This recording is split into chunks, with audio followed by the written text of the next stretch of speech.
Pandemic and Environment, organized by the Department of Environmental Science in collaborations with Internal Quality Assurance Cell of Sir Fatehpur College. Our honorable teacher in charge will introduce you to our respected key speakers of today's webinar. As we can accommodate only limited number of participants through Google Meet, we have arranged for the live telecast of the webinar through YouTube channels. Hope you all have also received YouTube links, and you can share. Those who are watching through YouTube Live can share your questions through chat box. I am sure that this webinar will be meaningful and thought-provoking and useful to all participants. Stay safe, stay home. Over to our respected TIC madam. Madam.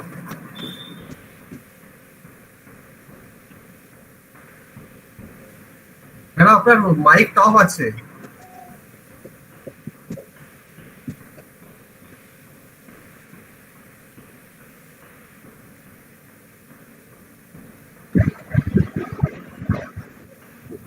Hello, is it my presentation is visible? Can you guys all watching the presentation? শোনা যাচ্ছে It is visible. Is it visible? Okay. Is it in presentation mode? yes. হ্যাঁ madam বলুন আপনি বলুন। Good afternoon, everyone. On behalf of Sir Fatehpur College, Beldanga, Murshidabad, and the teacher in charge of this college, would like to cordially welcome all the honorable speakers, the participants, and my beloved students in the international webinar. I have great pleasure to introduce our two distinguished speakers. Dr. Shubhodip Kundu is a postdoctoral fellow of Georgetown University, USA, and Dr. Pranav Vishwas is the industry fellow of School of Physics, Trinity College, Dublin, Ireland. The theme of this webinar, COVID-19 Pandemic and Environment, organized by the Department of Environmental Science in collaboration with the IQAC of Sr. Fatehpur College, is very relevant in this current global scenario. I hope that many valuable ideas and thoughts will come out from the webinar and will prove used us to welcome new challenges and define a new dimension in dealing with the current scenario. Lastly, I wish you success of the webinar and everyone safe and healthy, good health. Thanks. Praveen. Hello.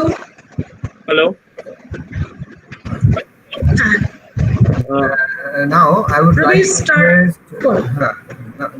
I would like to request Professor Pinaki Ghosh, Department of Environmental Science, to lead the webinar.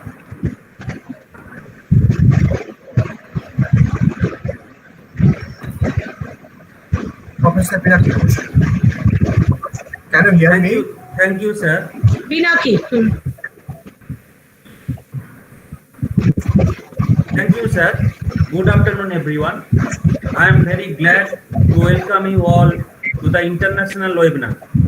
I would also like to extend very warm welcome to all the people who are not in the Google Meet platform but accessing this event via YouTube link. First, I want to quote of Mr. John Kramer, the famous writer, "When there is a crisis, let your heart pray, but let your hands work." This is the main background thought of this webinar.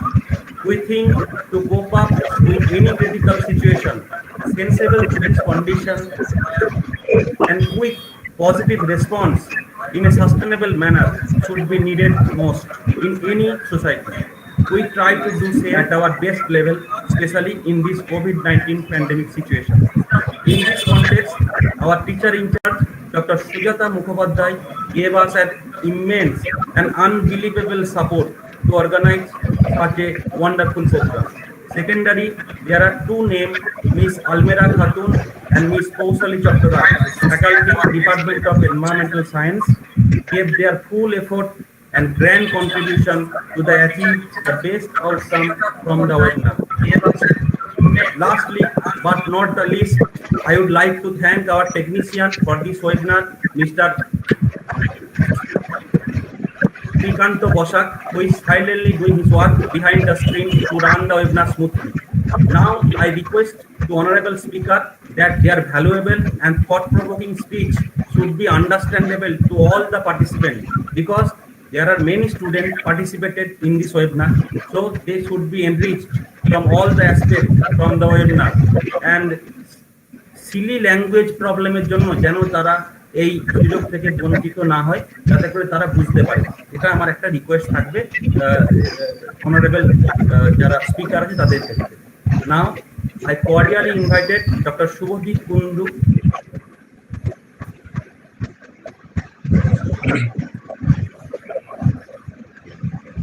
Hello. Pinaki, your voice is cutting. Okay. I'm starting my presentation right now. So, thank you, first of all, thank you everyone, and especially thank you to Pinaki for inviting me in this webinar. And it's a great pleasure for me to be part of this kind of webinar. And when Pinaki approached to me at 2 weeks ago, probably, and requested me to present something related to COVID-19. At the initial time, I was a bit reluctant to present because, frankly speaking, this is not my research or study area. I am not working on COVID-19 or not at all related with any kind of research related to COVID-19. My research area is cancer, how we can treat cancer through different kind of methods, and mostly the current modern cancer therapy is known as cancer immunotherapy. So you are trying to modulate immune cells to prevent cancer. So this is a completely different field. But why I became interested afterwards? So the reason is, so whatever the approach or the sophisticated technique we use to protect ourselves, if we neglect nature, our mother nature, it will automatically comes back on us. So the disease COVID has taught us many things. So that's why we need to know how we can protect our nature. If we do harm on nature, it will come on us. So no matter whether it is a disease of cancer, whether it is a disease of COVID, it is ultimately that environment who actually can take care of us. Otherwise, if we neglect nature, if we neglect the biodiversity and the other components of the nature, it will severely harm us. So maybe within a year or maybe a couple of years, a medicine would come which can which will be able to eradicate the disease COVID-19. But if we do not take a lesson from this disease, which the COVID-19, which has been almost now 6 months, is declared as a pandemic, this kind of situation we had to face again and again. So as Pinaki mentioned, most of the attendees here, they are basically students. So I'll be talking mostly in mixed language, both in Bengali and English. My intention is that so that the critical things that is now in research for the COVID-19 that can be easily understandable. So first, আমি outline of ডিসকাশনে এটা বলতে চাই যে কিভাবে আমি আজকের ডিসকাশনটা করব। So first point আমি যেটা ডিসকাস করছি, যেটা whether nature is taking a revenge of indiscriminate interaction of human and environment, because এটা খুব ইম্পর্টেন্ট জানার জন্য। Then how this environmental regulation can help us preventing COVID-19 contamination. And then যেহেতু আমার স্টাডি এরিয়াটা ইমিউনোলজি, সুতরাং আমি চেষ্টা করব যে নতুন কি ডেভেলপমেন্ট হয়েছে কোভিড ট্রিটমেন্টের জন্য এবং সেটা কিভাবে অ্যাপ্লাই করা যায় সেইটাকে বোঝাবার চেষ্টা করব। এই জিনিসগুলো খুব ইম্পর্টেন্ট, বিকজ আমি যেটা দেখছিলাম যে বিভিন্ন সোশ্যাল মিডিয়া এবং যেগুলোতে এক্সপোজারের সুযোগ স্টুডেন্টদের অনেক বেশি, এবং মোস্ট অফ অল মানে আমরা কম বেশি প্রত্যেকেই এই ধরনের সোশ্যাল মিডিয়াতে সাথে যুক্ত, এবং সেখানে বিভিন্ন ধরনের মিসলিডিং ইনফরমেশন পেয়ে থাকি। সুতরাং সেই জিনিসগুলো কনসেপচুয়ালি একটু জানার দরকার, নইলে এই ডিজিজটাকে বুঝতেও অসুবিধা হবে, এই ডিজিজটার বিরুদ্ধে ফাইট করতেও অসুবিধা হবে। সেই জন্য এই যেমন খুব কমন কিছু টার্ম ঘোরাফেরা করে যে ভ্যাকসিন হয়তো বেরিয়ে গেল, নেক্সট মাসের মধ্যে ভ্যাকসিন চলে আসবে, এটা কি আদৌ ট্রু? বা একটা ভ্যাকসিন ডেভেলপ করতে অ্যাকচুয়ালি নর্মাল প্রসেসটা কি, সেইগুলো একটু স্টুডেন্টদের সঙ্গে আলোচনা করব। এবং তাতে যদি আপনারাও হয়তো বেশ কিছু জিনিস জানেন, যদি আপনাদেরও কিছু ইনফরমেশন শেয়ারিং এর থাকে, নিশ্চয়ই শেয়ার করা যাবে। তো সেটাই অ্যাকচুয়ালি উদ্দেশ্য। So let's start with why SARS-CoV is a serious issue. একটাই কারণ, আমরা এপিডেমিক পোটেনশিয়ালিটি দিক থেকে বলতে পারি, এটা আমরা সবাই জানি কম বেশি যে এটা একটা influenza virus. Influenza virus basically কি করে, আমাদের লাংসে একটা ডিজিজ সৃষ্টি করে। লাংসের ডিজিজ বলতে গেলে যেটা বোঝায় লাংটাকে কনজেস্টেড করে দেয়। যখন এই যে দেখতে পাচ্ছেন এই যে ভাইরাসটা যখন লাংসে ঢোকে, তখন ও রেপ্লিকেট করতে থাকে। রেপ্লিকেট করার মানে হচ্ছে যে একটা ভাইরাসের কপি থেকে অনেকগুলো ভাইরাস তৈরি করে দেওয়া, এবং সাথে সাথে ও টিস্যুটাকেও ড্যামেজ করে। এই যে লাংস দেখা যাচ্ছে, লাংসের টিস্যুটাকেও ড্যামেজ করে, এবং সেই ড্যামেজ থেকে শুধু ইন্টারাপ্ট করছি, আপনার ওয়েবটা শেয়ার করেননি আপনি, ওই জন্য দেখা যাচ্ছে না এখানে। সে কি ওই শেয়ারটা হয়নি? স্টপ শেয়ারিং, এখানে তো দেখা যাচ্ছে অপশনটা হচ্ছে এখন স্টপ শেয়ারিং, শেয়ারটা হয়নি মানে আমরা দেখতে পাচ্ছি না আর কি। সে কি?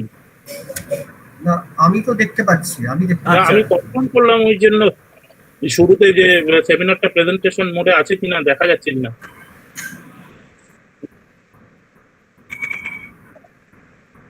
এবার দেখা যাচ্ছে? আচ্ছা আচ্ছা আচ্ছা আচ্ছা, সবার কাছে আমি অ্যাকচুয়ালি বলি, ইউটিউব লাইভে কিন্তু দেখা যাচ্ছে না, কিন্তু আমি এখান থেকে মানে গুগল মিটে আমি করে নিলাম, দেখলাম আর দেখা যাচ্ছে। গুগল মিটে আমি দেখতে পাচ্ছি, ইউটিউব লাইভে একটু দেখা যাচ্ছে। আচ্ছা, গুগল মিটেই দেখতে যাচ্ছে, দেখা যাচ্ছে। হ্যাঁ, এবার দেখা যাচ্ছে। হ্যাঁ, এবার এসছে, ইউটিউব লাইভে এসছে। আচ্ছা, ওকে ওকে, দেখা যাচ্ছে। ঠিক আছে, দেখা যাচ্ছে। ওকে, তো এই SARS-CoV, যেটা আমি বলছিলাম যে SARS-CoV বেসিক্যালি এটা একটা ইনফ্লুয়েঞ্জা ভাইরাস। তো এটার বিভিন্ন ধরনের ইনফ্লুয়েঞ্জা ভাইরাস বিভিন্ন টাইমে আমাদের সোসাইটিতে এসছে এবং তারা এফেক্ট করেছে। যেমন আপনারা অনেকেই জানেন যে খুব ইম্পর্টেন্ট হচ্ছে দুটো ভাইরাস, যেটা সার্স এবং মার্স। তো নামগুলোর সঙ্গে আপনারা হয়তো এর মধ্যে খুবই পরিচিত হয়ে গেছেন যে সার্স কথাটার মানে হলো severe acute respiratory syndrome, and MERS কথাটার মানে হলো যেটা মিডল ইস্টে প্রথম এই ক্যামেলদের দেহ থেকে পাওয়া গেছিল, তার নাম অনুসারে এটার নাম করা হয়েছে মিডল ইস্ট রেসপিরেটরি সিনড্রোম। এরা বলার উদ্দেশ্য বেসিক্যালি এই যে ভাইরাসগুলো এরা সবাই অ্যাকচুয়ালি একটা ইনফ্লুয়েঞ্জা ভাইরাস। সো মোস্টলি এই ইনফ্লুয়েঞ্জা ভাইরাসগুলো যেটা বলছিলাম যে লাংসে প্রবলেম তৈরি করে। এই ভাইরাসটা সিভিয়ারিটি হচ্ছে এটা যে শুধুমাত্র লাংসেই বসে থাকে তা নয়, এরা লাংস থেকে ছড়িয়ে গিয়ে পরবর্তীকালে বিভিন্ন অর্গানগুলোতে এফেক্ট করে। তো এইটা হচ্ছে ভাইরাসটা স্ট্রাকচার। এইখানে যারা বায়োলজিক্যাল সায়েন্স স্টুডেন্ট তারা হয়তো বুঝতে পারবেন এই স্ট্রাকচারটা সম্বন্ধে। আমি এখানে ভাইরাসের স্ট্রাকচার এবং তার মলিকুলার বায়োলজি নিয়ে অত ডিটেলসে যাচ্ছি না, আমি জাস্ট ইম্পর্টেন্ট জিনিসটা আপনাদের একটু দেখাচ্ছি যে এই যে ভাইরাসের স্ট্রাকচারের মধ্যে এই যে লাল অংশগুলো এইটাকে বলা হয় স্পাইক প্রোটিন। অ্যাকচুয়ালি এই স্পাইক প্রোটিনটাই ইম্পর্টেন্ট। এইগুলো পরবর্তীকালের ডিজিজ কন্টামিনেশন বলুন, ডিজিজ প্রগ্রেশন বলুন এবং ভাইরাসের বিরুদ্ধে কিভাবে প্রতিরোধী ব্যবস্থাটা গড়ে উঠবে সেইটা বোঝার জন্য এই স্পাইক প্রোটিনটার কে ইম্পর্টেন্ট, স্পাইক প্রোটিনটা জানানো খুব প্রয়োজন। এইটাই অ্যাকচুয়ালি কি ভাইরাসটার। তো যেটা বলছিলাম যে এই ডিজিজটা কেন আমরা খুব সিরিয়াসলি আমাদের নিতে হবে, কারণ দেখুন আজকের ডেট অবধি অর্থাৎ জুলাই 11 অবধি, যদিও ওখানে জুলাই 12 এবং এখানেও জুলাই 12 হয়ে গেছে, যে এখানে ডিজিজ রেটটা অলমোস্ট 500,000 ছাড়িয়ে গেছে আজকের ডেটে। তো এটা এতটাই কন্টাজিয়াস এবং এতটাই সিরিয়াস। সো নাও আমরা এনভায়রনমেন্টাল পার্সপেক্টিভ থেকে যদি বিচার করি যে এই যে ডিজিজটা কেন এলো, মানে শুধুমাত্র কি এই ডিজিজটাই নয়, করোনা ভাইরাসই নয়, এবং বিভিন্ন ধরনের ডিজিজ যেটা মানুষের ইনডিসক্রিমিনেট নেচারের জন্য, যেমন আমাদের যদি ভাবেন যে লাস্ট বছরে 2019-এর অগাস্টে আমরা একটা সিভিয়ার প্রবলেম ফেস করেছিলাম, যেটা এনভায়রনমেন্টাল একটা বিশাল ডিজাস্টার বলা যেতে পারে, যে পৃথিবীর ফুসফুস বলে পরিচিত আমাজন জঙ্গল পুরো পুড়ে গেল। অনেকে অনেক রকম যুক্তি দেবে যে এই অ্যামাজন জঙ্গল পুড়ে যাওয়ার পেছনে কি কি কারণ থাকতে পারে, না এটা কোনো পলিটিক্যাল বেনিফিটের জন্য হয়েছিল বা কি ডিফরেস্টেশন বেশি করতে গিয়ে হয়েছিল, কিন্তু আমরা যেটা জেনেছি যে এটা মানুষের ইনডিসক্রিমিনেট আচরণ এবং তাদের ইন্ডাস্ট্রিয়ালাইজেশন এবং তাদের ডিফরেস্টেশনের জন্য, মানে অবিচারে গাছ কেটে ফেলার জন্য এবং ফরেস্ট ফায়ার, যেটা ম্যানমেড ফরেস্ট ফায়ার বলে, সেইটার জন্যই এই আমাজনের বেশিরভাগ অংশ জ্বলে পুড়ে ছাই হয়ে গেল। এবং এর ফলে যেটা ক্ষতি হলো, দেখুন যে এই যে বায়োডাইভার্সিটি, এটা তো এনভায়রনমেন্টাল রিসোর্স তো নষ্ট হলো। এনভায়রনমেন্টাল রিসোর্স যে শুধুমাত্র গাছপালা পুড়ে গেলেই হয় তা নয়, এর বায়োডাইভার্সিটি মানে যে সেখানে যে পশু পাখি বা অন্যান্য জীবজন্তু বাস করতো, এখানে একটা ছবিতে দেখা যায় একটা শিম্পাঞ্জি একটা বুলডোজারের কে ধরে বসে আছে, বিকজ তার natural inhabited has been destroyed already. এইগুলো এই ফরেস্ট ফায়ারের কনসিকোয়েন্স। সাথে সাথে হিউম্যান কি করছে, যেটা আমরা সবাই জানি, এই যে হিউম্যান মার্কেটের খুব কমন চিত্র একটা, যেখানে দেখা যাচ্ছে একটা বিয়ার, একটা হরিণ বা ওই জাতীয় কোনো একটা জন্তুকে তারা এখানে বন্দি করে রেখে দিয়েছে, এবং তারা একটা ফুড স্টাফ হিসাবে পরবর্তীকালে মানুষের খাদ্য হিসাবে গণ্য হবে। তো এই যে এইভাবে আমরা বিভিন্নভাবে ন্যাচারাল রিসোর্স এবং বায়োডাইভার্সিটিকে নষ্ট করে চলেছি। তো এর কনসিকোয়েন্স এবং এই যে বায়োডাইভার্সিটি এবং যে ফরেস্ট এবং ন্যাচারাল রিসোর্স, সেটা আমাদের কিভাবে হেল্প করে একটু আপনাদের বলি। তো ফার্স্ট যদি ভাবেন একটা টোটাল ইকোসিস্টেমের কথা, যার মধ্যে আমরা বেসিক্যালি বাস করি, আপনি যদি সমুদ্রের কথা ভাবেন, তো মেরিন ইকোলজিতে কি হয়, মেরিন ইকোলজিতে বিভিন্ন ধরনের মাইক্রো অর্গানিজম আছে। তারা বেসিক্যালি যেটা করে, সেটা CO2 কে সিকোয়েস্ট্রেশন করে। CO2 সিকোয়েস্ট্রেশন মানে CO2 বুঝতেই পাচ্ছেন, এটা একটা ক্ষতি। আমরা CO2 কে খুব একটা ব্যবহার করি না, কারণ CO2 আমাদের রেসপিরেশনের মাধ্যমে তৈরি হয়, আমাদের CO2 কোনো কাজে লাগে না, আমাদের ক্ষেত্রে এটা একটা এক্সক্রিয়েটরি প্রোডাক্ট। তো এই CO2 কে বিভিন্ন ধরনের ফাইটোপ্ল্যাঙ্কটনস যারা সমুদ্রে আছে তারা কনজিউম করে। এখানে যে মাইক্রো অর্গানিজম গুলো রয়েছে, তারা বিভিন্ন ধরনের, ধরুন এই যে বিভিন্ন ধরনের বড় মাছ, আরো যে সামুদ্রিক জীব আছে, তাদেরকে ডিকম্পোজ করে এখানে একটা ফসিল তৈরি করে।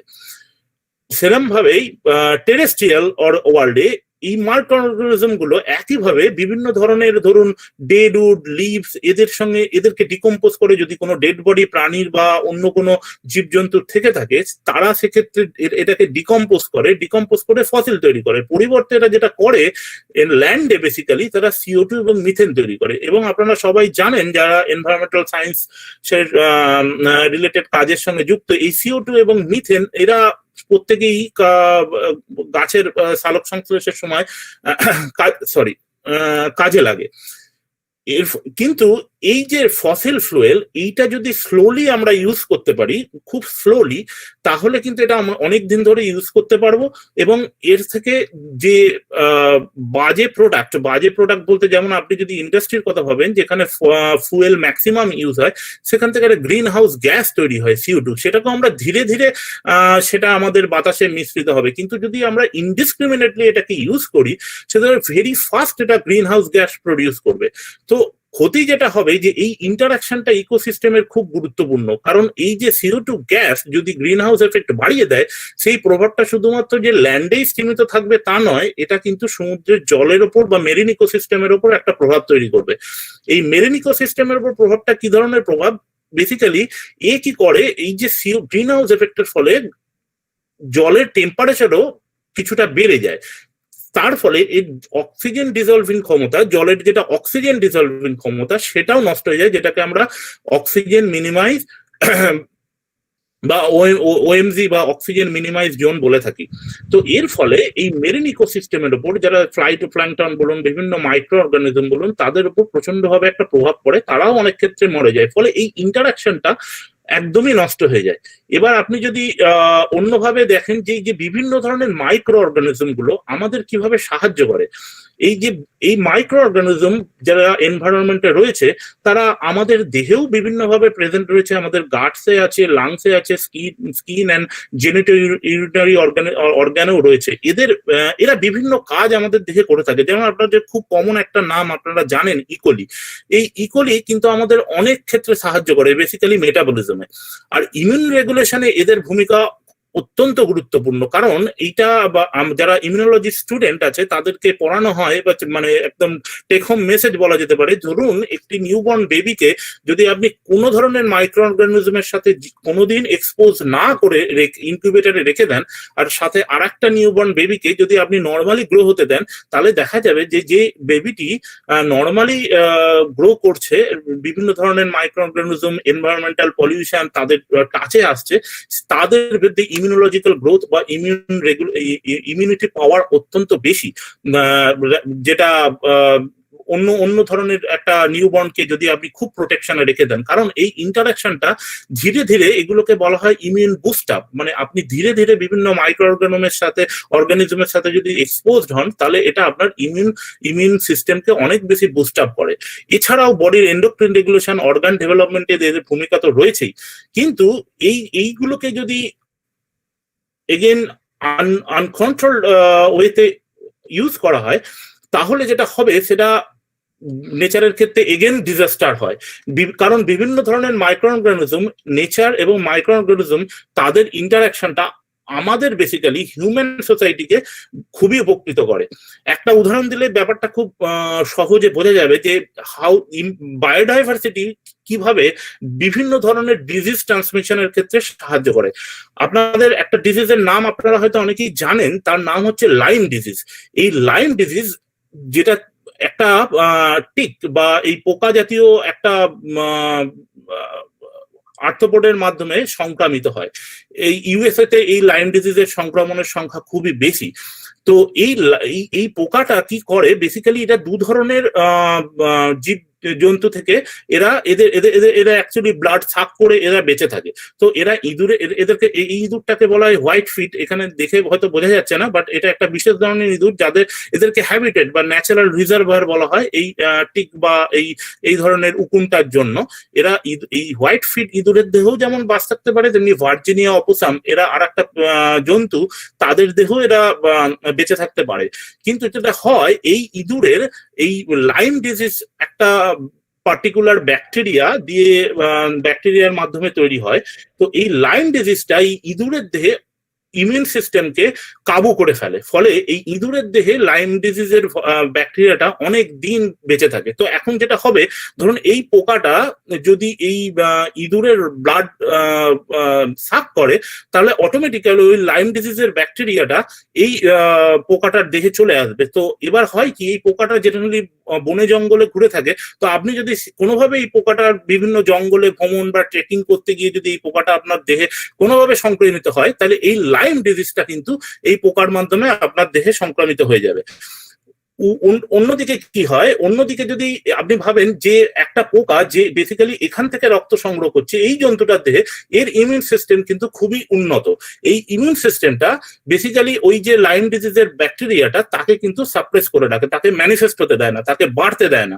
ফলে যদি কোনো পোকা এর ব্লাড থেকে ও খাদ্য সংগ্রহ করে এবং সেই পোকাটা যদি আমাদের দেহে বা মানুষের দেহে ইনফেক্ট করে, কিন্তু তাদের এই পোকা থেকে সংক্রমিত হওয়ার কোনো ভয় নেই। তাহলে এই আলটিমেটলি এখান থেকে টেক হোম মেসেজ যেটা আপনাদের বোঝাতে চাইছি, যে বায়োডাইভার্সিটি মানে বিভিন্ন ধরনের জীব বৈচিত্র্য আমাদের ইকোসিস্টেমে থাকাটা কতটা গুরুত্বপূর্ণ।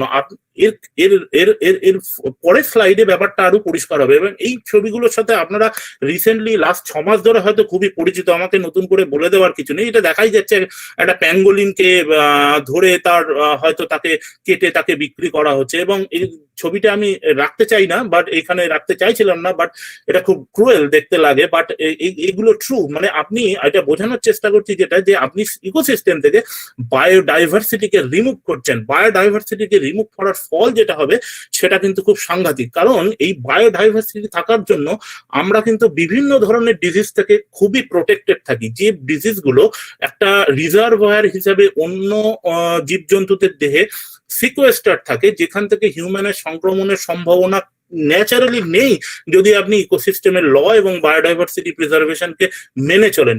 বাট এই কাজগুলো যদি দিনের পর দিন চলতে থাকে, সেখান থেকে কিন্তু ইকোসিস্টেম থেকে বায়োডাইভার্সিটি আস্তে আস্তে অবিলুপ্ত হয়। তো এই সার্স কোভিড এর ক্ষেত্রে ঠিক ঘটনাটা সেটাই হয়েছে।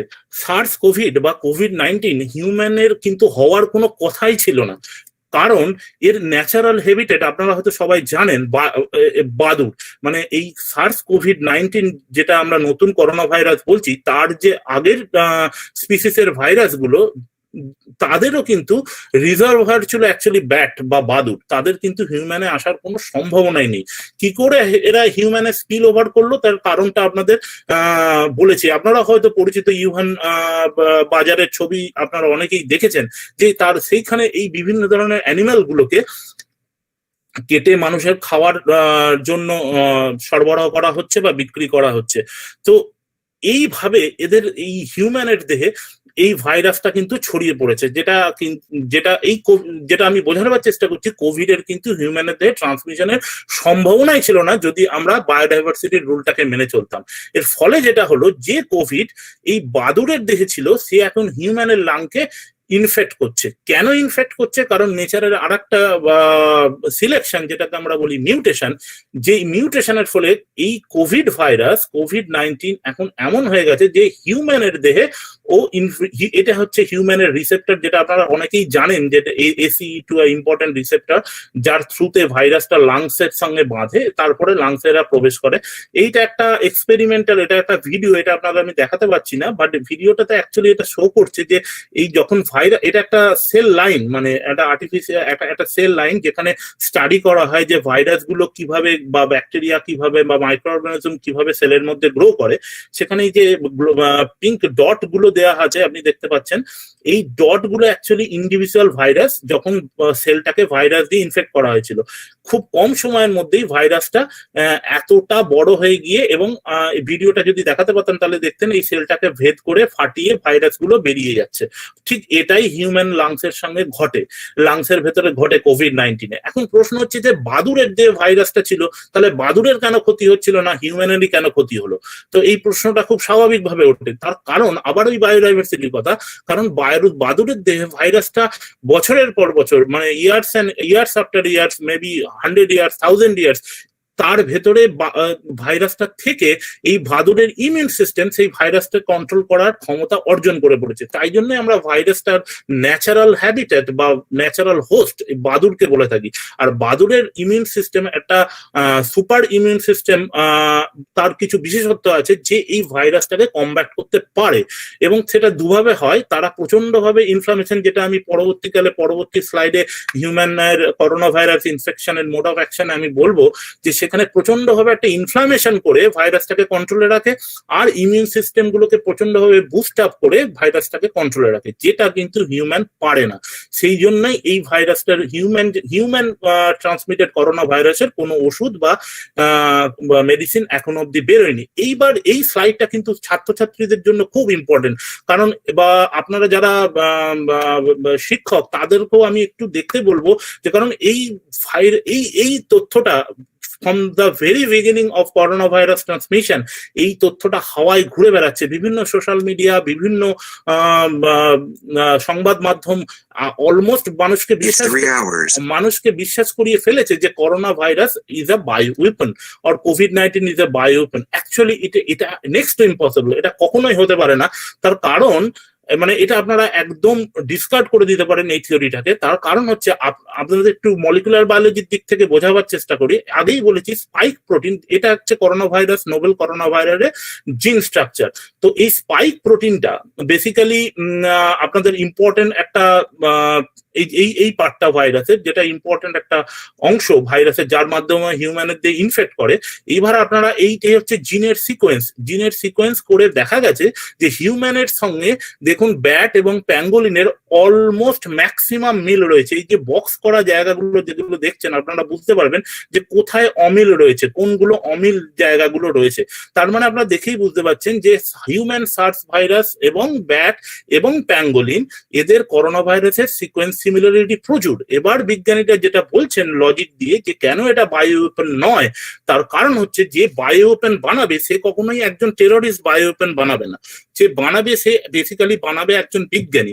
সে কখনোই এটা চিন্তা করবে না যে আমি এমন কোনো মিউটেশন বা কিছু ইন্ট্রোডিউস করব যে জায়গাটা অলরেডি হিউম্যান জানে বা মানুষ জানে। কারণ এই জায়গাটাই বারবার বলছি, যদি আপনি জিনের এই জায়গাটাকে ডিলিট করে দেন, এই যে যেটা লেখা আছে রিসেপ্টর বাইন্ডিং ডোমেইন, যেটা আপনাদের আমি দেখালাম যে এইটাকে বলা হয় receptor binding domain of the virus. তো এই জায়গাটাকে যদি আপনি ডিলিট করে দেন তাহলে আপনি ভাইরাসটাকে নিয়ে যা খুশি করুন না কেন হিউম্যানে ইনফেক্ট করাতে পারবেন না, কারণ এই জায়গাটাই হিউম্যানে ইনফেক্ট করায়। এইবার প্রশ্ন হচ্ছে যে বিজ্ঞানীরা যদি ভাবেন যে এটাকে আমি ম্যানিপুলেট করব, তাহলে কোনো একটা জায়গায় মিউটেশন করাবে যে মিউটেশনটা হয়তো এই রিজিয়নটার আশেপাশে কোথাও। কারণ বিজ্ঞানীরা এটা ভাববে যে কেউ না কেউ নিশ্চয়ই চেষ্টা করেছে এই জায়গাটার এগেনস্টে প্রতিরোধী ব্যবস্থা গড়ে তোলার। তাই এই জায়গাটাকে ওরা কখনোই ম্যানিপুলেট নতুন করে করবে না, করবে হচ্ছে এই চারপাশের জায়গাগুলোই। এটা হচ্ছে নর্মাল নিয়ম, এটা এটা এটা কোনো ধরনের ম্যানিপুলেশনের নর্মাল নিয়ম। কিন্তু দেখা গেছে যে এইখান থেকে এই রিজিয়ান বলুন বা এইখান থেকে এই রিজিয়ান বলুন, কোনো জায়গাতেই কোনো ধরনের পরিবর্তন নেই। পরিবর্তন খালি হয়েছে এই রিসেপ্টর বাইন্ডিং ডোমেইনেই, যেটাকে বড় করে এখানে দেখা হয়েছে। এর মানে হচ্ছে এটা ন্যাচারাল ওয়েতেই হয়েছে, কোনো ধরনের ম্যানিপুলেশন হয়নি। সুতরাং এটা কখনোই বায়ো ওয়েপন বা টেরোরিজমের কোনো কারণে তৈরি হয়নি। এটা কিন্তু আপনাদের বিশ্বাস করে নিতে হবে। বিশেষ করে ছাত্রছাত্রীদের বলছি, কখনোই প্রভাবিত হবে না সোশ্যাল মিডিয়ার নিউজ দিয়ে। তো এনভায়রনমেন্টাল রেগুলেশন কেমন ভাবে আমাদের কোভিড-19 কন্টামিনেশনে হেল্প করে আমরা জানি। এই যে নিয়মগুলো আপনারা বিভিন্ন জায়গা থেকে দেখছেন, অনেকেই ফলো করে চলেছেন। সুতরাং এটা নিয়ে আমার কিছু আপনাদের বলার নেই। কিন্তু এই জায়গাটা খুব ইম্পর্টেন্ট যে আমাদের নেচারকে কিভাবে প্রোটেক্ট করতে হবে। অবশ্যই বায়োডাইভার্সিটি প্রিভেন্ট করতে হবে, এই ইনডিসক্রিমিনেট অ্যানিমাল ট্রাফিকিংকে বন্ধ করতে হবে, এবং যেগুলো আমাদের নর্মাল খাদ্য অভ্যাস সেগুলোকেই বজায় রাখতে হবে। আমরা একটা আউট অফ দ্য বক্স কোনো কিছুই, এমন কিছু খাবার দাবার গ্রহণ করব না যেটা আমরা আমাদের নর্মাল হ্যাবিটে নেই। সুতরাং এই জায়গাটা কিন্তু খুব ইম্পর্টেন্ট যে ট্রাফিকিংটা এবং এই পার্মানেন্ট ব্যান করতে হবে, যে ইনডিসক্রিমিনেট বায়োডাইভার্সিটি যাতে নষ্ট না হয়। এবার আমি খুব তাড়াতাড়ি আসি যে করোনা ভাইরাস ট্রিটমেন্টের ক্ষেত্রে, যে আমরা অ্যাকচুয়ালি কোথায় দাঁড়িয়ে আছি করোনা ভাইরাস ট্রিটমেন্টের জন্য। তো এই ছবিটা দেখে বোঝা যাচ্ছে যে 4 ধরনের অ্যাপ্রোচ নর্মালি হচ্ছে। এক হচ্ছে প্লাজমা থেরাপি, যেটার সঙ্গে এই টার্মটার সঙ্গে আপনারা খুবই পরিচিত। তার কারণ এই প্লাজমা থেরাপি মানে হচ্ছে যে পেশেন্টরা রিকভারি করেছে করোনার দেহ থেকে, তাদের দেহে অলরেডি ভাইরাসের এগেনস্টে অ্যান্টিবডি তৈরি হয়ে আছে। তো তাদের সেই অ্যান্টিবডি গুলোকে আমরা ইউজ করতে পারি কিনা, সো সেইটা হচ্ছে প্লাজমা থেরাপি। আর একটা হচ্ছে যে ভ্যাকসিন, যেটার জন্য আমরা সবাই উদ্গ্রীব হয়ে বসে আছি যে ভ্যাকসিন কবে বেরোবে। কিন্তু এইটা একটা টাইম কনজিউমিং প্রসেস। এটা কেন আপনাদের খুব তাড়াতাড়ি বোঝাচ্ছি। আর বিভিন্ন ধরনের ড্রাগ গুলো যেগুলো অলরেডি অন্য ডিজিজের ক্ষেত্রে ইউজ হয়েছে, সেগুলো দিয়ে আগে এই করোনাকে কিভাবে রোধ করা যায় সেইটা। আর এই টাইপটা হচ্ছে ভ্যাকসিন ডেভেলপমেন্টের সঙ্গেই জড়িত, যে ভাইরাসের বিভিন্ন পার্ট গুলোকে আমরা ইউজ করে কিভাবে ইমিউন সিস্টেমকে বুস্ট আপ করবো। তো খুব এই সমস্ত ড্রাগগুলো আপনারা হয়তো নাম শুনেছেন, এগুলো খুবই আলোচিত নাম, যেগুলো এর মধ্যে প্রমিসিং রেজাল্ট দিয়েছে। তার মধ্যে একটা হচ্ছে রেমডিসিভির। তো রেমডিসিভির ব্যাপারটা এইটা হচ্ছে ড্রাগটার স্ট্রাকচার। তো রেমডিসিভির একটা প্রমিসিং রেজাল্ট ইনিশিয়ালি দিতে শুরু করেছিল, কিন্তু তারপরে ক্লিনিক্যাল ট্রায়াল এটা ফেল করে যায়। তার কারণটা হলো, ফার্স্টে আপনাদের মোড অফ অ্যাকশনটা বোঝাই। এইটা ড্রাগটার স্ট্রাকচার আগেই বলেছি, ভাইরাসটা দেখতে এরকম। এর একটা স্পাইক প্রোটিন আছে, ভেতরে তার জিনোমিক ম্যাটেরিয়ালটা হলো প্লাস স্ট্যান্ডার্ড আরএনএ। তো আমি ডিটেলসে যাচ্ছি না, what is plus standard RNA.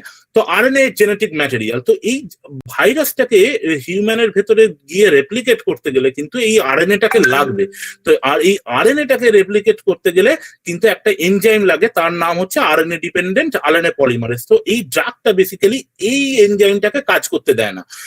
Initially একটা সেট অফ পিপল এর ওপর রেমডেসিভির কাজ করে মিক্স রেজাল্ট পাওয়া গেছিল, মানে কিছু কিছু পেশেন্টদের ক্ষেত্রে দেখা যাচ্ছিল কাজটা খুব ভালো এফেক্ট, কিছু কিছু পেশেন্টদের ক্ষেত্রে ভালো এফেক্ট দেখা যাচ্ছিল না। সুতরাং রেমডেসিভির ইনিশিয়ালি প্রমিসিং ড্রাগ হিসাবে গণ্য হলেও এখন আর হচ্ছে না। আর একটা ইম্পর্টেন্ট জিনিস যেটাও আপনাদের খুবই পরিচিত, যেটা হচ্ছে হাইড্রক্সিক্লোরোকুইন, যেটা হচ্ছে ম্যালেরিয়ার ড্রাগের, ম্যালেরিয়ার চিকিৎসার জন্য আমাদের দেশে খুব ব্যবহৃত হয়।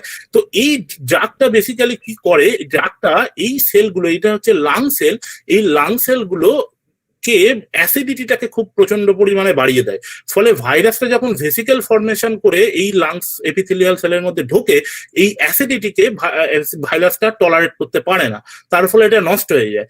আর এই যে আপনারা সবাই শুনছেন যে সাইটোকাইন স্টর্ম বলে একটা কথা খুবই ঘোরাফেরা করছে, তো এই সাইটোকাইন স্টর্ম এটা অ্যাকচুয়ালি কি?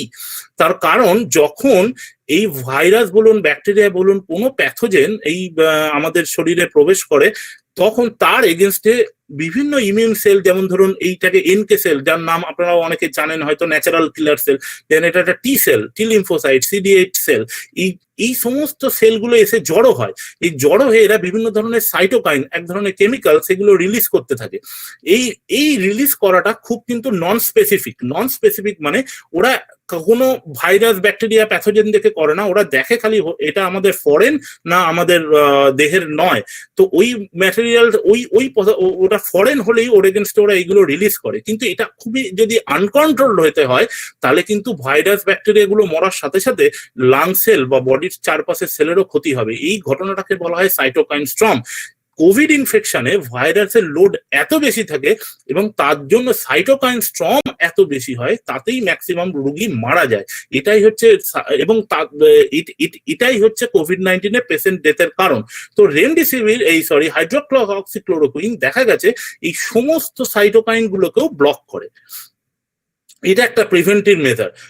ঠিক একইভাবে ডেক্সামিথাজন, এই যে ড্রাগটা এখন আসছে বাজারে, সেটা খুব প্রমিসিং রেজাল্ট দিচ্ছে, কারণ এটা একটা kind of a steroid. So স্টেরয়েডের এফেক্টিভনেস অনেক বেশি। তো এরাও বেসিক্যালি এই সাইটোকাইন স্টর্মটাকেই বন্ধ করার চেষ্টা করে, সুতরাং এটাও একটা প্রমিসিং ড্রাগ। আর আগেই বলেছি প্লাজমা থেরাপি, যেটা সব থেকে বেশি ইম্পর্টেন্ট এখন, যে সমস্ত পেশেন্ট বেসিক্যালি সেরে উঠেছে তাদের দেহে অ্যান্টিবডি গুলো পাওয়া যাচ্ছে, যেগুলো সার্স ভাইরাসটাকে নিউট্রালাইজ করতে পারে। নিউট্রালাইজ করার অর্থ হচ্ছে ভাইরাসটাকে শরীর থেকে একদম অ্যাবলিশ করে দেবে। তো এই অ্যান্টিবডি গুলো দিয়েও কিন্তু এখন চিকিৎসা করা হচ্ছে। এইটা হচ্ছে পেশেন্টের দেহ থেকে তৈরি হওয়া ব্লাড। শুধুমাত্র যে পেশেন্টের প্লাজমা থেকে আমরা অ্যান্টিবডি পাবো তা নয়, কিছু কিছু অ্যান্টিবডি পাবো যারা আবার সাইটোকাইন স্টর্মটাকেও কিন্তু সাইটোকাইন স্টর্মের এগেনস্টেও কাজ করবে। তো সেই ধরনের অ্যান্টিবডি কিন্তু আমরা প্লাজমা থেকে পেতে পারি। এইবার হচ্ছে ইম্পর্টেন্ট একটা প্রশ্ন, যে ভ্যাকসিন কবে বেরোবে, কিভাবে ভ্যাকসিন বেরোনো সম্ভব। তো এটা আপনাদের প্রথমেই বলে রাখি, এই ছবিটা দেখেই পরিষ্কার হয়ে যাচ্ছে। দেখুন, আপনারাও এই টার্মগুলোর সঙ্গে পরিচিত, phase 1, phase 2, phase 3 clinical trial. তো ক্লিনিক্যাল ট্রায়াল মানে হচ্ছে যে একটা ওষুধ, ভ্যাকসিন যাই বলুন না কেন, যে যখনই সেটা হিউম্যানের দেহে দেয়া হবে, সেইটাকে কিন্তু বিভিন্নভাবে টেস্ট করা হয় যে এটা আদৌ আমাদের দেহে কাজ করবে না ক্ষতি করবে। সেই টেস্ট করার বিভিন্ন স্টেপ গুলোকে বলা হয় ট্রায়াল। সেই ট্রায়াল গুলোর বিভিন্ন ধাপ আছে। তো ফেজ 1 ট্রায়ালে যেটা অ্যাকচুয়ালি করা হয়, ফেজ 1 ট্রায়ালে দেখা হয় না কখনোই যে ভ্যাকসিনটা কাজ করবে কি করবে না। ফেজ 1 ট্রায়ালে দেখা হয় যে একটা নতুন ড্রাগ বা ভ্যাকসিন আপনি বাজারে আবিষ্কার করেছেন, সেটা আপনার দেহে ঢোকালে কোনো টক্সিসিটি জেনারেট করবে কিনা, নাথিং এলস। কোনোভাবেই এটা বলবে না যে ভ্যাকসিনটা কোভিডকে সারিয়ে দেবে। এটা জাস্ট দেখা হয় একটা কেমিক্যাল, একটা ড্রাগ, একটা ভ্যাকসিন, এটা আপনার দেহে ঢুকে ও কোনো টক্সিসিটি তৈরি করলো, কোনো সাডেন শক দিল কিনা, যাতে একটা ডেথ পর্যন্ত হতে পারে। এবং এইটাই এতদিন সময় লেগে গেছে, যেটা এপ্রিল থেকে স্টার্ট হয়েছিল, অলমোস্ট বলা হচ্ছে ডিসেম্বর মাস অব্দি লেগে যেতে পারে যে ফেজ 1 এর ক্লিনিক্যাল ট্রায়াল রেডি হতে। সুতরাং বুঝতেই পারছেন, পৃথিবীতে ভগবান এসে বললেও যে 15ই আগস্টের মধ্যে আমাদের ভ্যাকসিন চলে আসবে, এটা সম্ভব নয় সাইন্টিফিক্যালি। এবং ফেজ 2 and 3 দেখতেই পাচ্ছেন, ফেজ 2 and 3 ক্লিনিক্যাল ট্রায়াল হতে 2021ও পেরিয়ে যেতে পারে। একটা কমপ্লিট ভ্যাকসিন বাজারে আসছে কিন্তু 10 থেকে 15 বছর সময় লাগে। সুতরাং 15 দিনের পেছনে ক্লিনিক্যাল ট্রায়াল শেষ করা কখনোই সম্ভব নয়। তার কারণগুলো হচ্ছে যে vaccine development is not a magic. তার কারণ এই ভ্যাকসিন ডেভেলপমেন্টে কতগুলো জিনিস মাথায় রাখতে হবে। প্রথমে এই টার্মটার সঙ্গে আপনাদের পরিচিত হওয়া দরকার, যেটাকে বলা হয় মেডিকেলের প্ল্যাসিবো। মানে এই যে ভ্যাকসিনটা তো এখন একটা গ্রুপ অফ ইন্ডিভিজুয়ালকে দেয়া হচ্ছে, তখন এই ইন্ডিভিজুয়ালটা জানে না তাকে আলটিমেটলি জল দেয়া হচ্ছে বা স্যালাইন দেয়া হচ্ছে না ভ্যাকসিন দেওয়া হচ্ছে। এইটা যে ইনজেকশনটা দিচ্ছে সেও জানে না, যে ইনজেকশনটা মানে ডোজ স্কেডিউলটা ডিজাইন করেছে সে একমাত্র জানে যে কোন পেশেন্ট ভ্যাকসিন পেলো আর কোন পেশেন্ট অ্যাকচুয়ালি স্যালাইন পেলো। সুতরাং এই যে পেশেন্ট অ্যাকচুয়ালি স্যালাইন পেলো মানে ভ্যাকসিনের মতো এক্স্যাক্টলি দেখতে বাট তার ভেতরে আদৌ ভ্যাকসিন নেই, তাকে আমরা বলি প্ল্যাসিবো কন্ট্রোল। তো প্ল্যাসিবো কন্ট্রোল যেটা হয়, এই প্ল্যাসিবো দেখুন এখানে 4টে কন্ডিশন হতে পারে ভ্যাকসিন দেওয়ার মধ্যে। এক হচ্ছে প্ল্যাসিবো এবং vaccine given person both never develop a disease. তার মানে আপনি বুঝতেই পারলেন যে ভ্যাকসিনের এফিকেসি কি। আবার আপনি দেখতে পেলেন যে প্ল্যাসিবো এবং vaccine given person they both develop disease, তার মানে ভ্যাকসিনটা কোনো কাজই করেনি, আনসাকসেসফুল। কারণ প্ল্যাসিবো আমাদের লক্ষ্য হচ্ছে প্ল্যাসিবো ইউজ হয় অ্যাজ এ কন্ট্রোল হিসাবে, যার ভেতরে ডিজিজ ডেভেলপ করবে বাট যে যাকে ভ্যাকসিন দেওয়া হয়েছে তার ভেতরে ডিজিজ ডেভেলপ করবে না, যেটা এই ক্ষেত্রে দেখা গেল। Placebo people develop disease but not the vaccine given people develop disease, তার মানে ভ্যাকসিনটা সাকসেসফুল। চতুর্থ আর একটা কন্ডিশন তৈরি হতে পারে, যেটা এই যে বললাম যে নিউট্রালাইজিং অ্যান্টিবডি গুলো যাতে ওভার রিঅ্যাক্ট না করে তার এগেনস্টে নন নিউট্রালাইজিং অ্যান্টিবডিও দেহে তৈরি হয়। তো এই ব্যালেন্সটা ওই সাইটোকাইন স্টর্ম বা ওই জাতীয় জিনিসের হাত থেকে বডিকে প্রোটেক্ট করে। তো এর অ্যামাউন্ট যদি বেশি হয়ে যায় তাহলে ভ্যাকসিন কিন্তু দিলে উল্টো এফেক্ট হবে, মানে থেরাপি যেটা আমরা চাইছি তার থেকে সেটা অ্যাডভার্স কন্ডিশনে চলে গেল। তো এই বিভিন্ন জিনিসগুলো টেস্ট কিন্তু একদিনে সম্ভব নয়, কখনোই সায়েন্টিফিক্যালি সম্ভব নয়। সুতরাং ভ্যাকসিন কিন্তু 15 দিনের মধ্যে বেরোবে না। এই প্রশ্নটাও আপনারা এই প্রশ্নটার সঙ্গে পরিচিত যে বিসিজি ভ্যাকসিন কি করোনা ভাইরাসকে প্রতিরোধ করতে পারে? তার কারণ আমাদের দেশে ছোটবেলা থেকে আমরা এই বিসিজি ভ্যাকসিন বেসিক্যালি যেটা টিবির জন্য দেওয়া হয় বা টিউবারকিউলোসিসের জন্য দেওয়া হয়, তার এগেনস্টে যাতে প্রতিরোধ ব্যবস্থা বডিতে গড়ে ওঠে তাই জন্য। কিন্তু আপনাদের প্রথমেই মনে রাখা দরকার যে টিবি কিন্তু একটি ব্যাকটেরিয়া আর এটি কিন্তু একটা ভাইরাস। ইমিউনোলজিক্যালি বডির ইমিউনোলজিক্যাল পার্সপেক্টিভ থেকে দেখলে দুজনের এগেনস্টে প্রতিরোধী ব্যবস্থা কিন্তু কমপ্লিটলি বডিতে ডিফারেন্ট।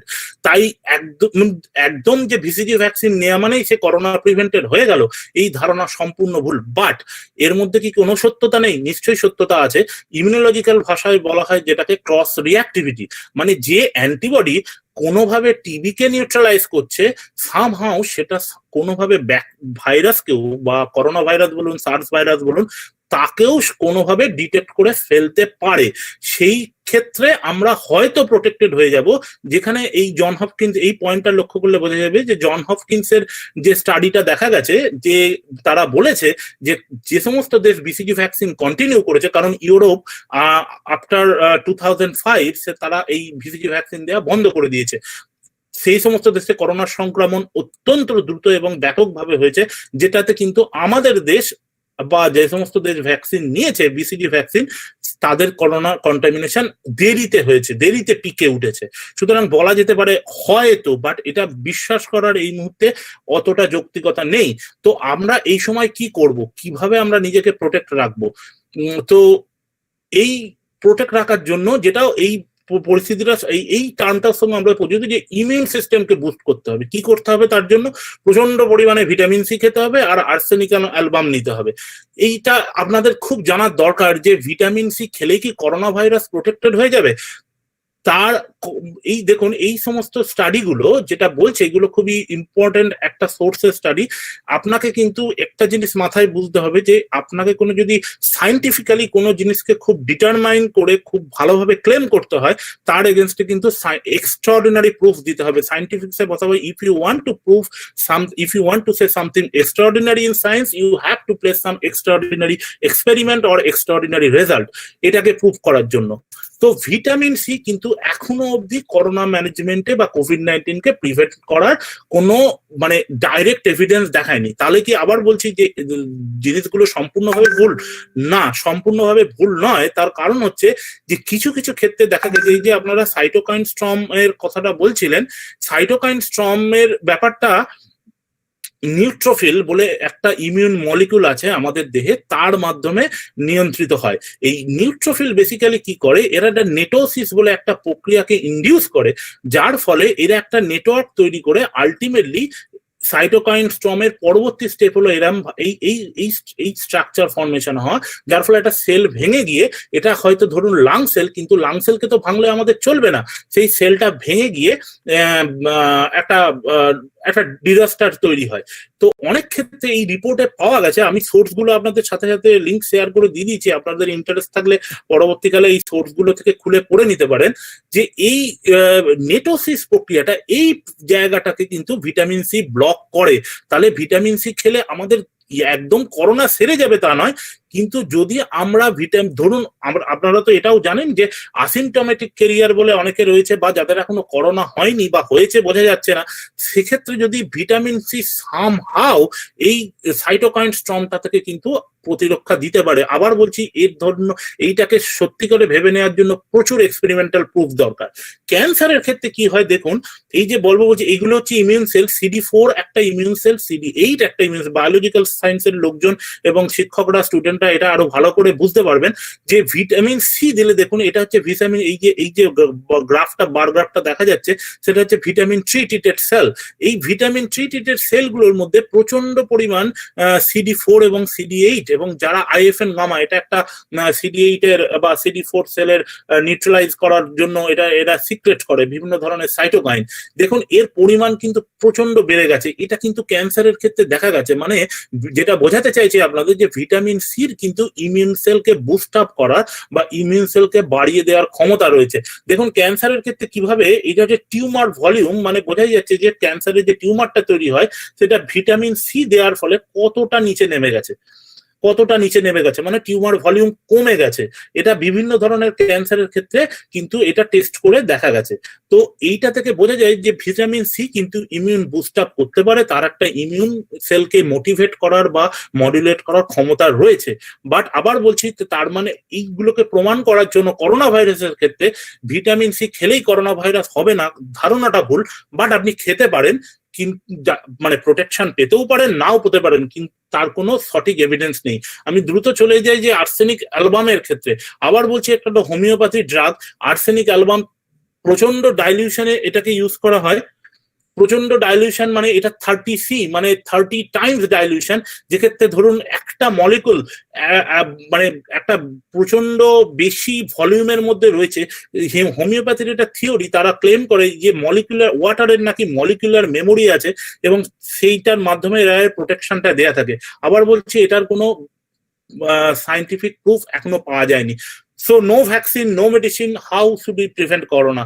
সো এখনো পর্যন্ত দেখুন, লাস্ট উইকে হুয়ের রিপোর্টটা যদি না বেরোতো, তাহলে আমরা বলতে পারতাম এটা হয়তো এয়ারবোর্ন কন্টামিনেশন নয়, এটা ড্রপলেট মিডিয়েটেড কন্টামিনেশন, এবং এর মলিকুলার এর সাইজ অনুযায়ী এরাই 3 to 5 ফিটের বেশি কিন্তু ড্রপলেটের মাধ্যমে যেতে পারে না। সুতরাং সেই জন্যই আমাদের 6 ফিট ডিরেক্ট ডিস্টেন্সটাকে মেনটেন করতে বলা হচ্ছে।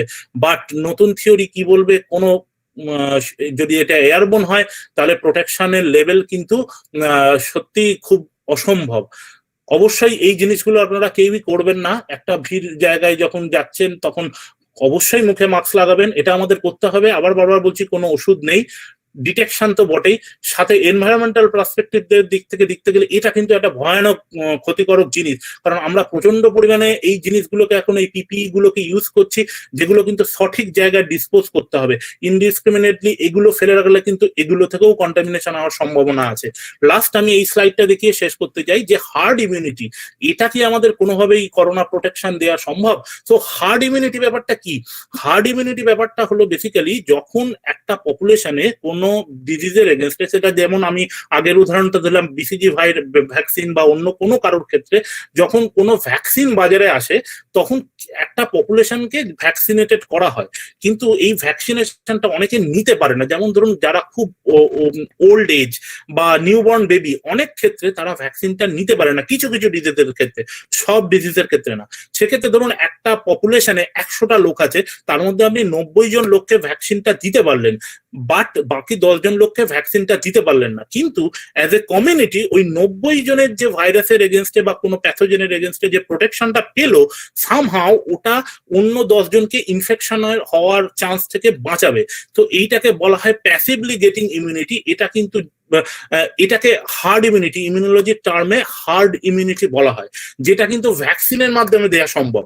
যদি করোনার মাধ্যমে এই হার্ড ইমিউনিটি তৈরি হতে হয়, তাহলে বুঝতেই পারছেন একটা পপুলেশনকে ম্যাক্সিমাম ভাবে ন্যাচারালি করোনা ভাইরাস দিয়ে ইনফেক্ট হতে হবে। তাতে ডিজিজ রেটের সংখ্যাটা কি হারে বাড়বে আপনাদের বোঝাতেই পারছি আশা করি। সুতরাং হার্ড ইমিউনিটির মাধ্যমে এই মুহূর্তে কোভিড-19 কে প্রোটেক্ট করার কোনো জায়গা নেই। আশা করি আপনাদের কিছুটা আমি ইনফরমেশন দিতে পারলাম। সো এটা বলে অবশ্যই the take home message is whatever the disease is, whether it is coronavirus, whether it is cancer, এটা যে কোনো ডিজিজ হোক, আমাদের কিন্তু নেচারকে প্রোটেক্ট করতে হবে। আদারওয়াইজ করোনা সেরে যাবে, ক্যান্সার আজ অব্দি সারেনি, অন্য কোনো প্যাথোজেন বা ক্রিয়েটেড ডিজিজও হয়তো সেরে যাবে, কিন্তু একটার পর একটা আসতেই থাকবে। আপনাদের কারণটা হয়তো বোঝাতে পারলাম কেন নেচারকে আমাদের প্রোটেক্ট করা দরকার। এই ছবিটা জাস্ট আমার ইউনিভার্সিটির ছবি, যেখানে আমি কাজ করি, জর্জ টাউন ইউনিভার্সিটি। দূরে দেখা যাচ্ছে Washington monument. So thank you. আপনাদের যদি কোনো কোশ্চেন থাকে।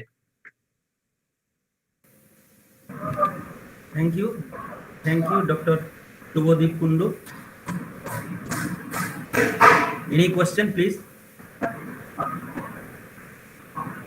আমরা অলরেডি কিন্তু অনেকটা টাইমের দিক থেকে পিছিয়ে আছি, তো আমরা নেক্সট স্পিকারকে বলবো, ডক্টর প্রণব বিশ্বাস, SFI industry fellow, school of physics, Trinity college, Ireland. Please sir.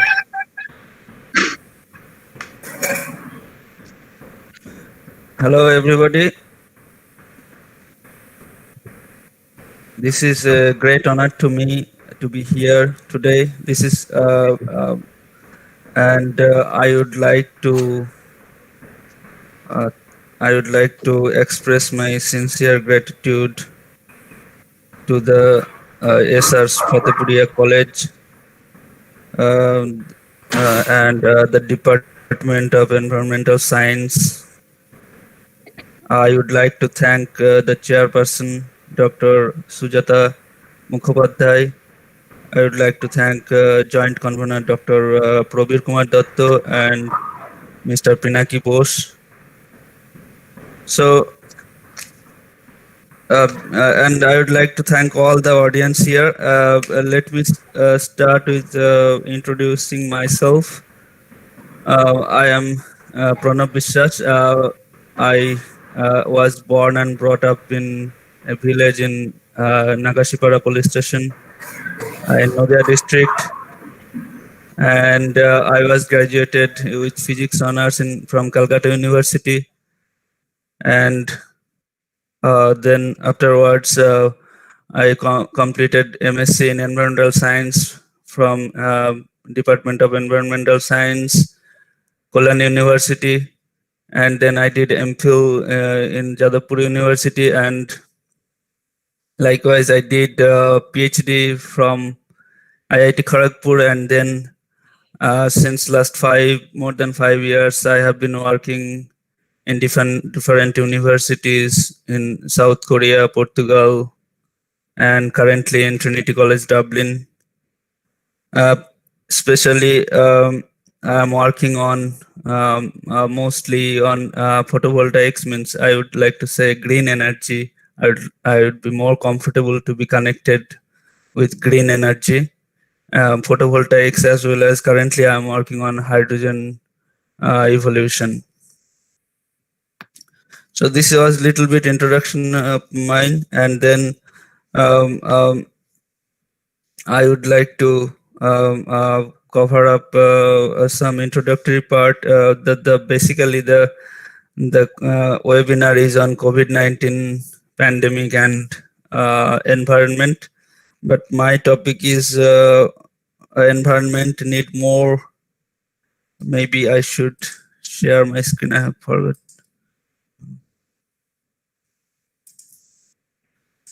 Sorry.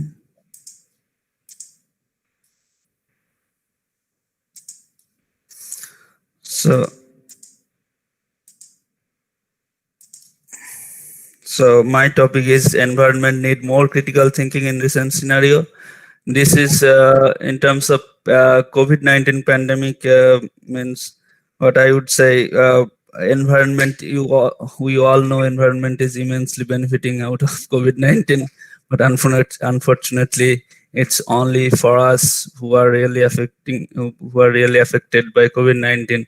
So basically, COVID-19 is a part of environment, and there are external forces apart from COVID-19 which are really means very big threat, maybe not immediate as COVID-19, but there are a lot of threats out there. So basically, let me start with saying that quoting Will Durant, he's a very last century, he was a renowned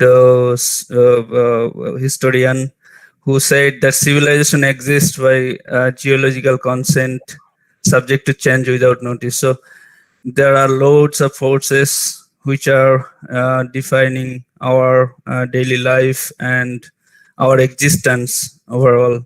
So this is a really great quote that we are existing by luck. So don't take everything for granted. So আমি কিছু কিছু কথা বাংলাতেও বলবো, কারণ এখানে যেহেতু আমাদের মিক্স অডিয়েন্স আছে যারা হয়তো অন্য সাবজেক্ট থেকে এসছে, এনভায়রনমেন্টাল এডুকেশন এবং environmental science, both are there, and other subjects as well. So in terms of brief history of creation, there is we know all Big Bang started in around 14 billion years ago. So billion years means 100 কোটি, so 1400 কোটি বছর আগে big bang হয়েছিল। তারপরে 1000 কোটি বছর আগে milky way creation হয়েছিল। তারপরে 460 কোটি বছর আগে আমাদের পৃথিবী, সোলার সিস্টেম এবং পৃথিবী স্টার্ট হয়, পৃথিবী তৈরি হয়, এবং আজকে আমরা প্রেজেন্ট ডেতে আছি। 460 কোটি বছর ধরে evolution, if we take it into a 24-hour scale, then we would say that we would see that we have come just before 20 seconds in a 24-hour scale. So very new we are in terms of existence of human beings on Earth.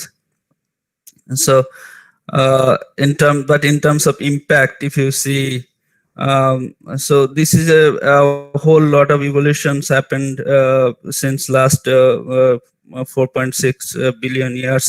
So current environment is really good for human existence, but again the impact, there are extreme changes in environment which can happen, that can jeopardize our existence on the earth.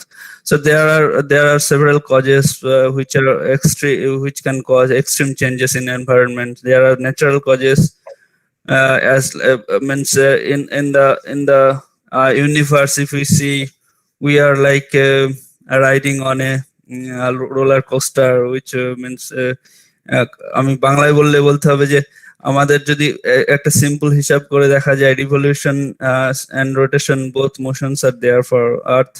So in revolution আমরা ঘুরছি যে স্পিডে, সেটা হচ্ছে 10,000, প্রায় 107,000, মানে 1,07,000 kilometre per hour গতিবেগে, and rotation যদি বলি 1,674 kilometre per hour. So in terms of technology, science, whatever we have developed, it's minuscule, it's nothing.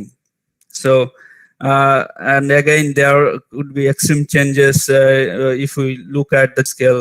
The extreme changes are there. If you look at Milankovitch hypothesis, there are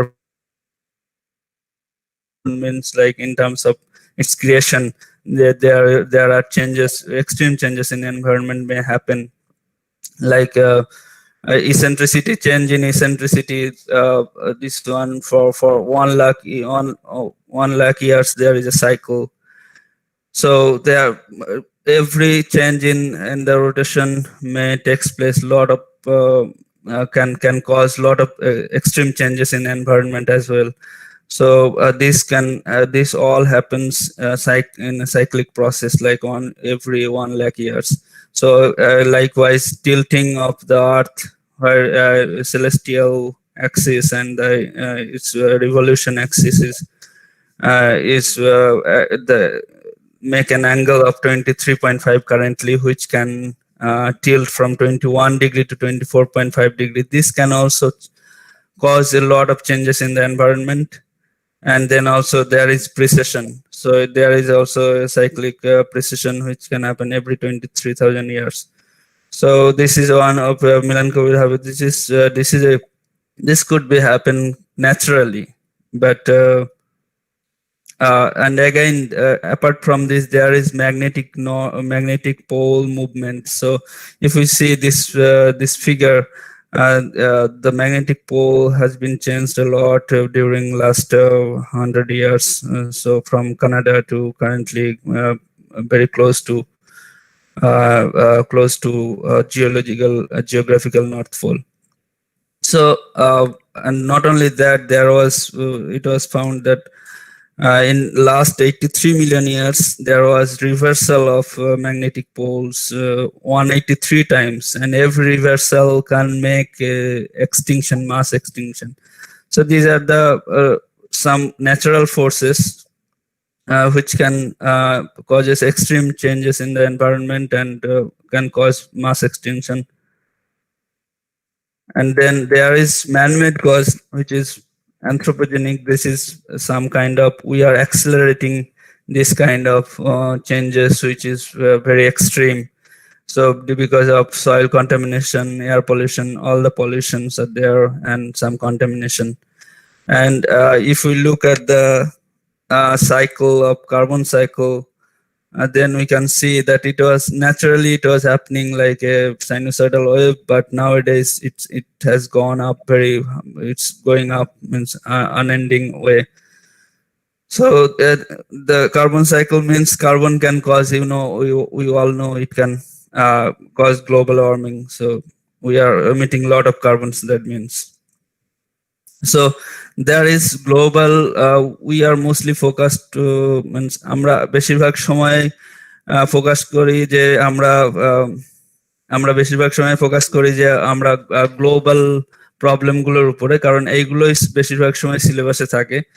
তো বেশিরভাগ global problem বলতে যেমন ধরুন climate change, ozone layer depletion বা deforestation, এইগুলো mostly the global concern, which is also regional definitely, but and this is said that there is a point of no return in terms of global warming. This is also very frightening, I would say. খুবই ভয়ঙ্কর। 2035 সালে এখানে কিছু report আছে, UN report আছে, যে এখানে IPCC also calculated that there is a point where from we cannot return back. So it's warming, our globe is warming, average temperature, if we cross more than 2 degrees centigrade, then we won't be able to return. So this is the time to act. So apart from pandemic also, we should, once it is settled down, maybe we should think more about these things. So, and then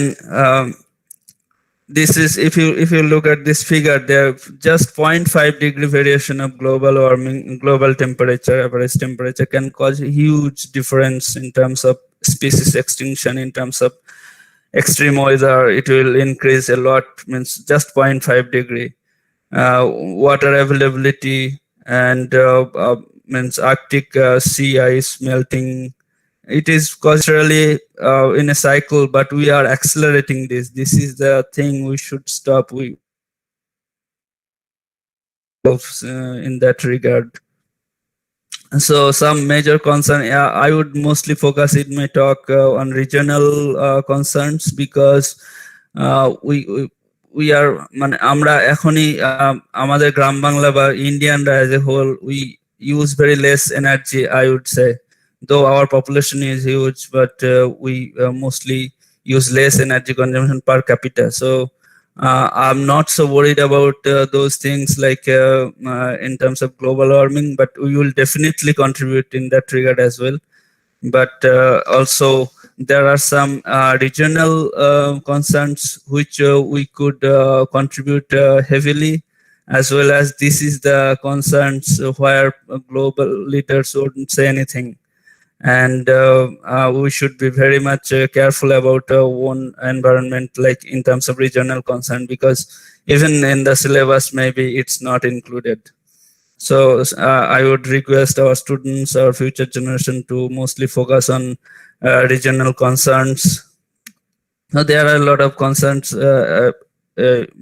common concerns also, like, but apart from that, I have identified few concerns which is really threatening, and মানে আমরা বিশেষ কিছু এগুলো নিয়ে ভাবছি না ইদানিং কালে, এবং হয়ে চলেছে। আমি মেজর তিনটে কনসার্ন নিয়ে বলবো আজকে: প্লাস্টিক, আর malpractice in agriculture, and groundwater. Although all are these pollutions and these forces are the environmental pollution, all are interrelated. This is a very complex and a deep-rooted nexus, I would say. Every thing, whatever activities or harm we do in the environment, it is a consequence. It has a consequence, and it is deep-rooted and very complex. It can cause many harms in many ways in our environment. So we don't know. We have to think very deeply in that case. So in terms of plastic, if we see, আমরা হয়তো ভাবি না যে আমার যতদূর মনে আছে, আমরা গ্রাম বাংলায় হয়তো 80-র দশক থেকে আমরা প্লাস্টিক ইউজ করা শুরু করেছি, যেখানে প্লাস্টিক গুলো আমরা মোস্টলি, বিশেষ করে গ্রামাঞ্চলে আমি বলবো, আমরা প্লাস্টিক গুলো ফেলি মানে আশপাশে, বাড়ির আশপাশে, বা হয়তো ম্যাক্সিমাম হয়তো একটা পুকুরে গিয়ে ফেলে দিলাম। তো এইগুলো বিশেষ করে পুকুরের জল তো ওখানেই থাকছে, মানে পুকুর থেকে সারফেস রান অফ আর হচ্ছে না। তো পুকুরের তলদেশটা গত 30 বা 40 বছর ধরে, আমি জানি না, একটা লেয়ার তো খুবই স্বাভাবিকভাবে আমরা ভাবতে পারি বা কল্পনা করতে পারি, there is a layer, thick layer of this plastic. So plastic pollution, so এটা কি করছে, এইটার জন্য দেখা যাচ্ছে যে এটা গ্রাউন্ড ওয়াটারের সঙ্গে যে কানেকশনটা ছিল পুকুরে, বাট এভরি ওয়েটল্যান্ডস আর every water bodies including rivers also, they are drying out nowadays. If we look at our region, means our areas like মানে আমি বলছি গ্রাম বাংলার যে পুকুর বা নদী নালাগুলো যদি দেখা যায়, অনেকটাই, মানে আমি নিজে রিয়েলাইজ করতে পারি, অনেকটাই মানে হয়ে গেছে, শুকিয়ে যাচ্ছে। যেগুলো পেরেনিয়াল ছিল সেগুলোও কিন্তু আস্তে আস্তে ধীরে ধীরে চলে যাচ্ছে, যেগুলো রেইন ফেডেড হয়ে যাচ্ছে। এগুলোর কিন্তু আমরা যদি একটু তলিয়ে ভাবি, তাহলে হয়তো দেখবো যে ওর তলদেশে গত 40 বছর ধরে প্রত্যেকটা ফ্যামিলি থেকে আমরা হয়তো প্রত্যেকটা দিন না হলেও সপ্তাহে 1 প্যাকেট করে প্লাস্টিক আমরা ফেলেছি। তো সেই দিক থেকে শুধুমাত্র প্লাস্টিক ব্যাগ নয়, আমরা তো প্রত্যেকটা খাদ্যদ্রব্য এখন প্লাস্টিক প্যাকেজিং হচ্ছে। তো এইগুলোকে একটু তলিয়ে ভাবা উচিত। আমার মনে হচ্ছে যেন আমরা ধীরে ধীরে এইটার একটা বিশাল মানে ডিপ রুটেড কনসিকুয়েন্স আছে কাইন্ড অফ। যদি আমরা দেখি যে এই জল থাকছে না, এতে করে অ্যাকোয়াটিক লাইফ যেগুলো ছিল সেগুলো সব নষ্ট হয়ে গেছে। আমরা জানি না কত এক্সটিংশন হয়েছে, স্পিসিস কত এক্সটিংশন হয়েছে, আমরা আজকাল আর দেখতেই পাই না। ন্যাচারালি যেগুলো ছিল সেগুলো আমাদের ফার্ম করতে হয় আলাদা করে। তো সেইগুলো আমাদের তলিয়ে ভাবা উচিত। প্লাস্টিক একটা not only that, nowadays microplastic problem is a growing concern. Recently, I remember one of our senior guys went there in Antarctica to study the microplastic in penguin. So definitely, not only that, if we dump our ponds or like water bodies, then definitely there will be change in microclimate. You see, microclimate means what I am trying to say, and that land breeze, sea breeze, like মানে যখন গ্রীষ্মের প্রচন্ড দুপুরে দেখা যাচ্ছে যে পাশে একটা পুকুর থাকলে আমাদের একটা সুন্দর মিষ্টি হাওয়া দিচ্ছে। তো এইগুলো কিন্তু এখনকার দিনে অনেকটাই কমে গেছে। মানে আমি বলছি যে এটা কিন্তু growing concern, and it has means it has caused maybe by plastic. Means this is my realization, because these perennial water bodies had a water source of groundwater, and not only that, it is stopping the recharge of groundwater, and that's why it's accelerating the depletion of groundwater table.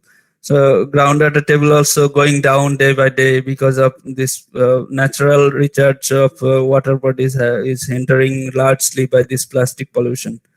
So not only that, there are severe health effects, like if we look at the microplastics is going to aquatic lives, and then again let's say for fish, আমরা মাছ খাচ্ছি, তো মাছের দেহ থেকে আমাদের শরীরে microplastic আসছে।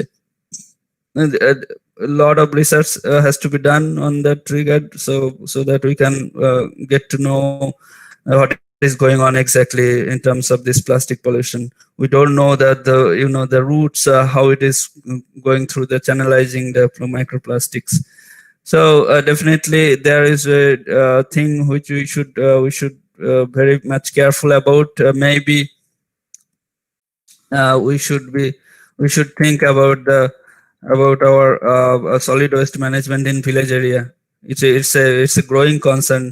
So if you see this report, it's a 2019 report, and it is saying that 25 states, we have 28 or 29 states. Out of the 25 states did not 1 crore environment project for plan to plastic waste disposal.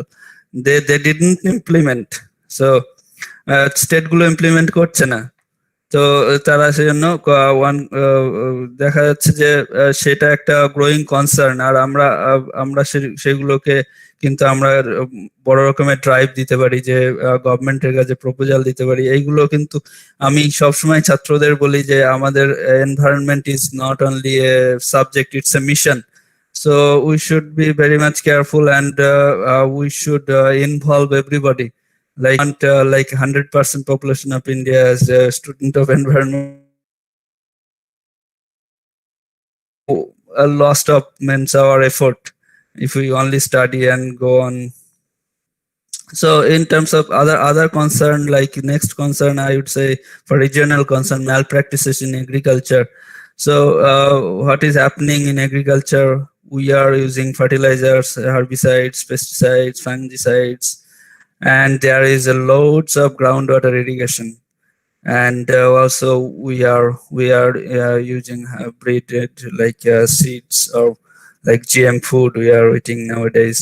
So this is a concern, because if you look at this, that there is surface runoff, and this is influencing, or it may kill aquatic organisms because of this is a chemical nature.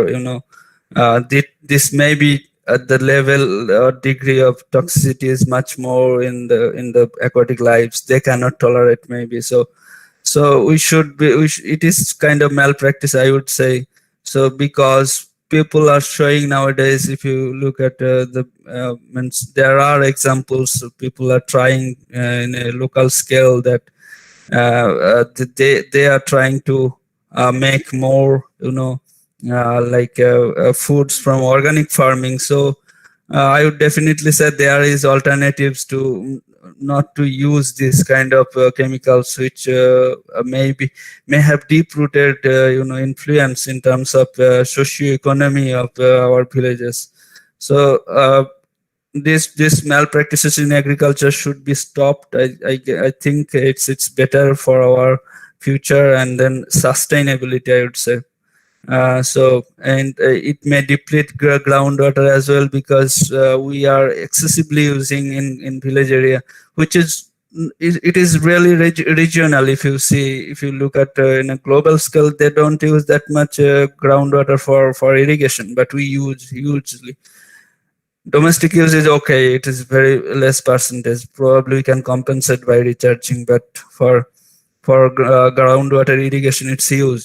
So maybe we must consider this for our future generation. we should convey this message that this is not good for long-term sustainability. Already we can see that agricultural fields, because I am also from a village, so I have seen the people are saying that the fields, মানে গ্রামের ক্ষেতগুলোতে তারা বলছে যে মাটিতে মানে আর সার ছাড়া একদমই চাষ হয় না, কিচ্ছু হয় না। তো এটা কিন্তু একটা ভাবার বিষয়। এটা আমরা কেউ ভাবছি না, আমরা সবাই ভাবছি চাকরি করে শহরে যাব, কিন্তু এটা একটা তো ফান্ডামেন্টাল আমাদের নিড, ফুডটা। তো আমাদের কিন্তু আবার we have to go back to agriculture maybe in recent future. I means I can foresee this because people are coming not only because of that, they are saying that it may be coming and they are running in loss, means they are not getting enough production, enough yield, but at the same time they are saying it's going to be means worsen further in near future because nothing is happening. Previously it used to grow some more food, some food without any fertilizer or any chemical, but nowadays they are saying nothing is happening. And মানে আমাদের এমন এমন কিছু herbicide ধরিয়ে দেওয়া হচ্ছে যে এই ঘাসটার জন্য এই হার্বিসাইডটা ইউজ করো, তাহলে এই ঘাসটা আর হবে না।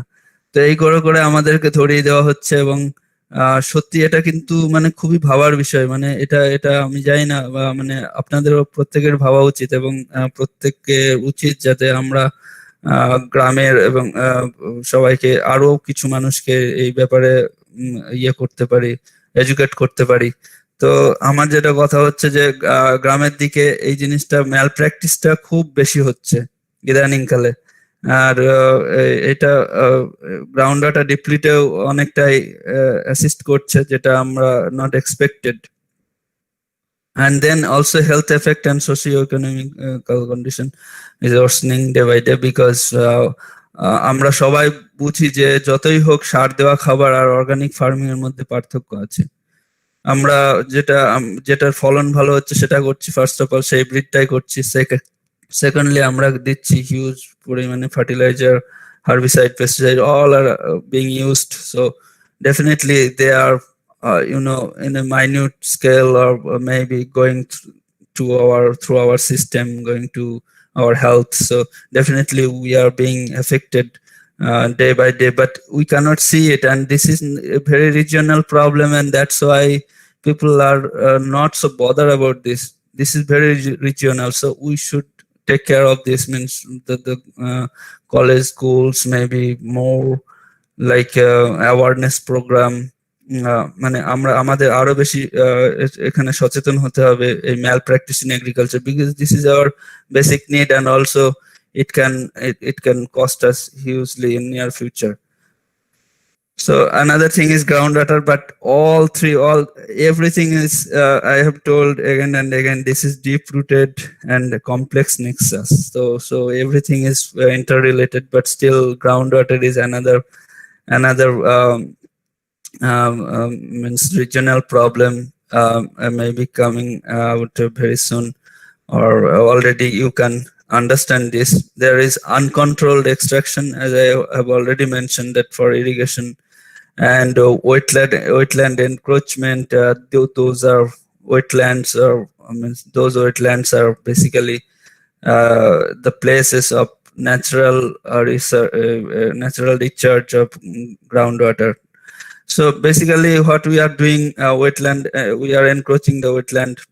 আমরা ওয়েটল্যান্ড গুলোকে, পুকুর গুলোকে ভরাট করছি ধীরে ধীরে, এবং গ্রাউন্ড ওয়াটার আরো ডিপ্লিট হচ্ছে। এটা একটা ডেডলি লুপের মধ্যে চলে এসছে। সো আমরা কিন্তু গ্রাউন্ড ওয়াটারের কি ভূমিকা আমাদের ডেইলি লাইফে সেটা আমরা ভাবতেই পারি না, কিন্তু ভালো করে খতিয়ে দেখলে দেখা যাবে গ্রাউন্ড ওয়াটারের জন্য হয়তো বা আমাদের পুকুরগুলোতে জল থাকতো গ্রীষ্মের দুপুরে, হয়তো বা মাইক্রো ক্লাইমেটটা ভালো থাকতো, হয়তো বা গ্রাউন্ড ওয়াটারটা যদি টেবিলটা একটু হাই হতো দেখা যেত যে সয়েল ময়েশ্চারটা একটু বাড়তো, সো এইগুলো আমাদের একটু সয়েল ময়েশ্চারটা খুব দরকার, কারণ হচ্ছে আশপাশে, বাড়ির আশপাশে যেগুলো বা রাস্তার দুই পাশে যে আগাছাগুলো দেখা যায় সেগুলোরও দরকার আছে এনভায়রনমেন্টে। সেগুলো যদি সয়েল ময়েশ্চার যদি আস্তে আস্তে ধীরে ধীরে কমে যায়, তাহলে আমরা তো আর another thing is deforestation. A lack of vegetation is also accelerating the depletion of groundwater. So it would ultimately lead us to desertification, you know. So we are going to desertification, মানে আমরা মরুভূমির দিকে চলে যাচ্ছি ধীরে ধীরে। এই ড্রাইনেসটা আমাদের নিয়ে যাচ্ছে। গ্রাউন্ড ওয়াটারে একটা বিশাল বড় ভূমিকা আছে, মানে for accelerating desertification. Another thing is that extinction of many species. We don't know how many species in regional level, particularly I would say. We don't do any kind of census in terms of census, I would say, because if you look at 10 years back, it changed hugely. So, but we always see any document of like maybe 30 years old or 50 years old, somebody else did, and then we forget it. We have no urge to do again a census that what kind of species have already extincted. So in terms of this, we are losing a lot. So another thing is that definitely socioeconomic condition is degraded. It's for every factor, socioeconomy is being affected for every environmental factor. So socioeconomy is very important. Otherwise, people would again and again people would flee the villages and come to the cities, and they want to for a better environments, better comfortable life. But ultimately, we are leading to a disaster. So in summary, we are at the stage, we are at the edge. It is a time to act, and we should take more responsibility, and there should be some preventive measures so that we shouldn't do something very worse to the environment that can harm in near future, as well as there should be some recovery, measures which will make up the previous damage. Like maybe we should dredge our wetlands or পুকুরগুলোকে আরো হয়তো আমাদের সংস্করণ করতে হতে পারে for better groundwater table or better recharging of groundwater. So recovery is another thing, and preventive measures is another thing for future preventing measures. And recovery is whatever mistake we did in the past. So this we should do, and our future generation or our students should also also think about this, and maybe they can spread their knowledge about this. And it's a as I told already, it's a nexus. The relationship is deep rooted and need a holistic approach for everything. As you have seen that groundwater is related with plastic pollution, and also malpractice in agriculture.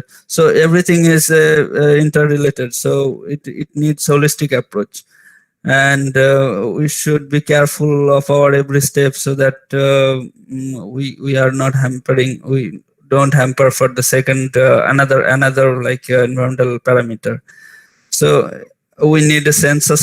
We need to do census of biodiversity, I would say. This is very important. What kind of species are being extinct in our region in near future, maybe, or in the what is already extinct or maybe endangered.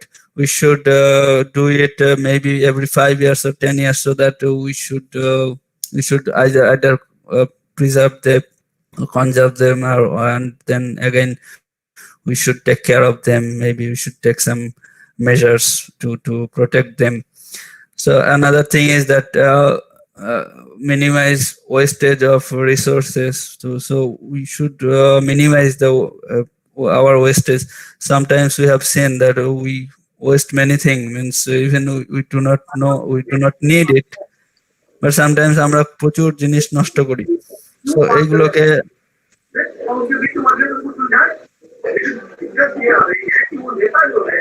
hello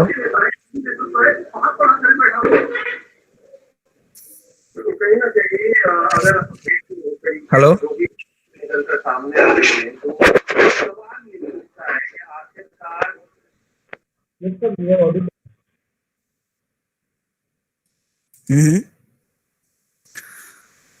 So another thing is this surface water irrigation. We should promote surface water irrigation and increase organic content in soil. We should try, means better not to incinerate something which is organic. Maybe we should dump it, and then it would definitely increase the organic content in the soil, as well as you know, it will decrease the carbon emission in the environment.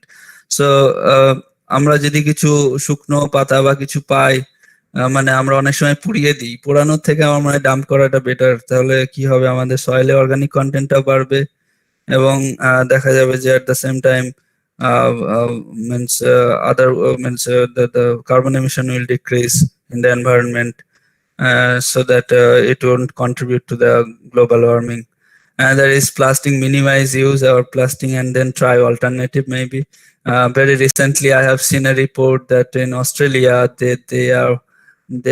they are buying jute from Bangladesh and West Bengal a lot, and they are promoting in terms of the don't use plastic, use maybe jute bags. That is better for environment. So why not us?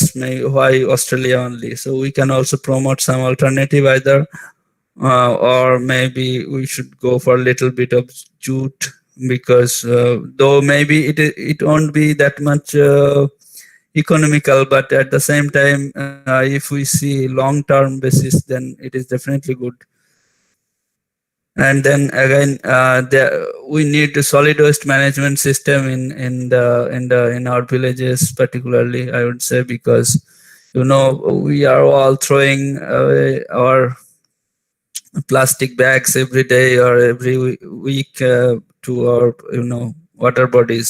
Ultimately, it is going to water bodies. Since last 40 years, we have been doing the same thing. Still, we are doing. Even after knowing this, so we should start some kind of solid waste management in villages. I would definitely advocate for that one. And then maybe we should মানে পুকুরের সংস্করণ গুলো যেরকম দরকার, এগুলো natural water recharge হচ্ছিল, naturally ground water recharge হচ্ছিল।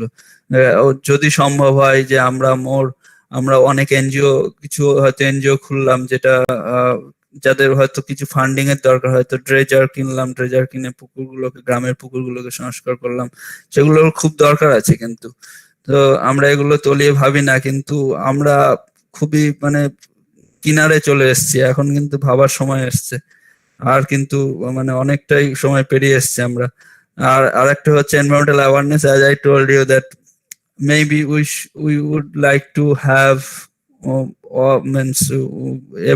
we would like to aware everybody in our society.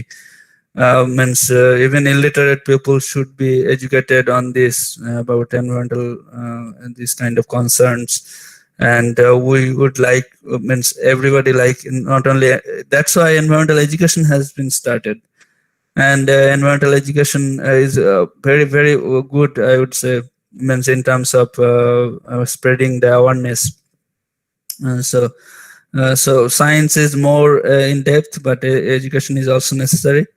And then again, we should educate our farmers and then encourage them for using for doing organic farming, as well as for using the surface water for irrigation.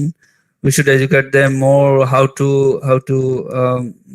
make fertile land fertile, so that it could be it could be sustained for more time, and how to increase the soil organic content in the soil, which is the major defining factor for soil fertility. So increasing organic content in the soil. So another thing is carbon sequestration. This is a another important thing, carbon sequestration or plantation. We should go for carbon sequestration more and more, not no incineration, maybe carbon sequestration, and is very important. Maybe plantation in local level, if it is possible. or maybe street side. We should aware everybody in the villages, in the remote villages, so that they can also be encouraged for plantation. This is also another important thing. So thank you very much, and if you have any question, please let me know.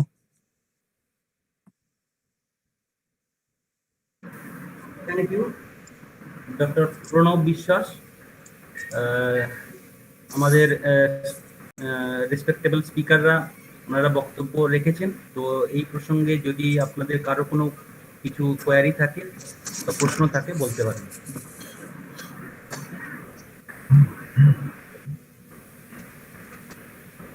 আচ্ছা, এরপরে আমরা যে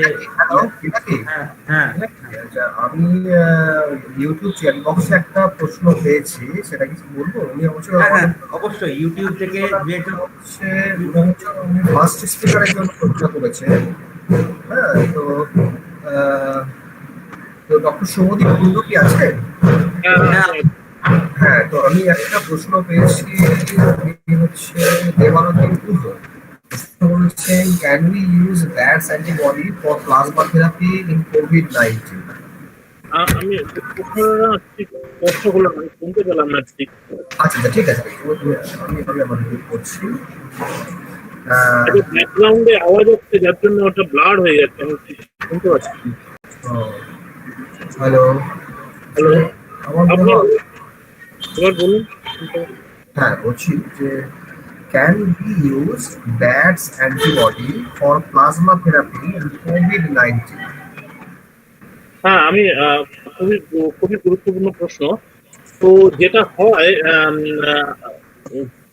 যে plasma থেরাপির জন্য যেহেতু স্পিসিসটা different, তো একটা স্পিসিসের অ্যান্টিবডিকে যদি অন্য স্পিসিসের বডিতে ঢোকানো হয়, তাহলে সব থেকে যে প্রবলেমটা হবে, যদিও সেটা অ্যান্টিবডি এবং সেটা একটা ইমিউন মলিকুল, কিন্তু যেহেতু স্পিসিস ডিফারেন্ট, সেহেতু ন্যাচারাল ইমিউনারি পার্সপেক্টিভ থেকে দেখতে গেলে সেটার এগেনস্টে কিন্তু হিউম্যানের বডিতে একটা নতুন করে একটা অ্যান্টিবডি তৈরি হয়ে যাবে।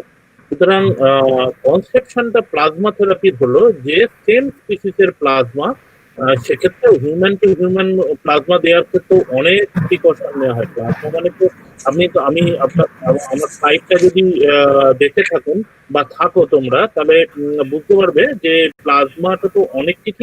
প্লাজমা মানে যখন আমরা ব্লাড টেস্ট করতে যাই, দেখবে যে ব্লাডটাকে নিয়ে যদি রেখে দেওয়া হয়, উপরের যে ইয়েলো পার্টটা আছে সেটাকেই প্লাজমা বলে, কারণ ওর ভেতরেই সিক্রেটেড সমস্ত অ্যান্টিবডি বলো বা অন্য কিছু যা ইম্পর্টেন্ট ম্যাটেরিয়াল, সেগুলো ওই হলুদ পার্টটা বা ইয়েলো পার্টটা থেকে পাওয়া যায়।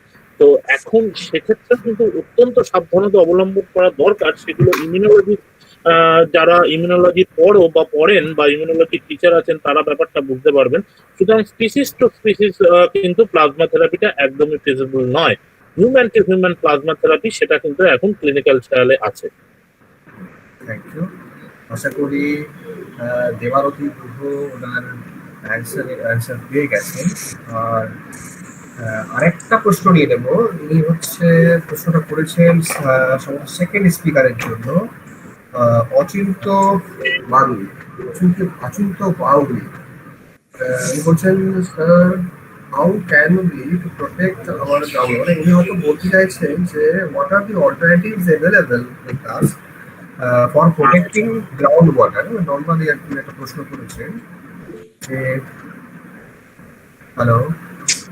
Hello, can you hear me?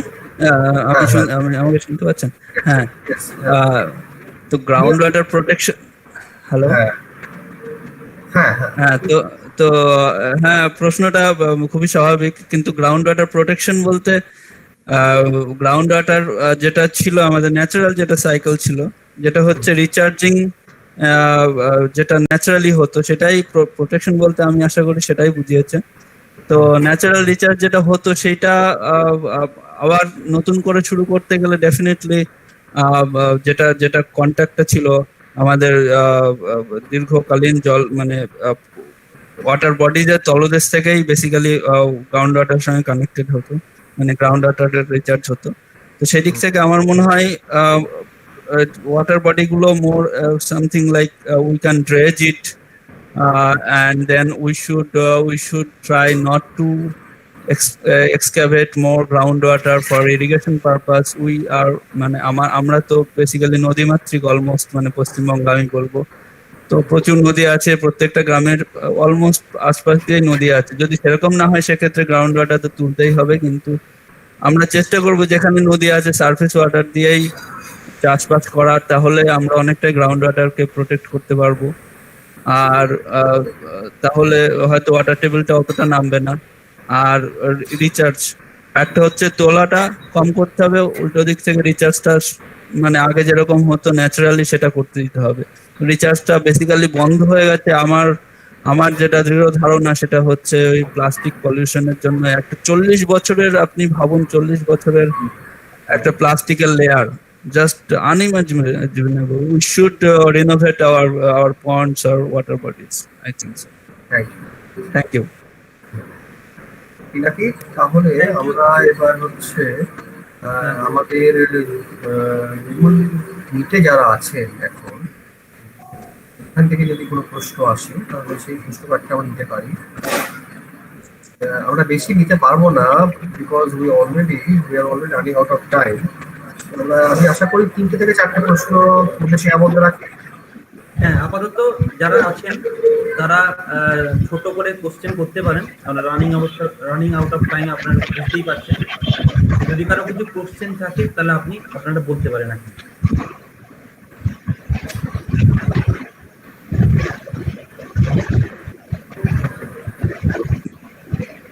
সম্ভবত নেই, নিশ্চয়ই নেই কোশ্চেন, তাহলে আসতো। এখন আমি ম্যাডামকে অনুরোধ করবো থ্যাঙ্কস গিভিং সেশন দিয়ে।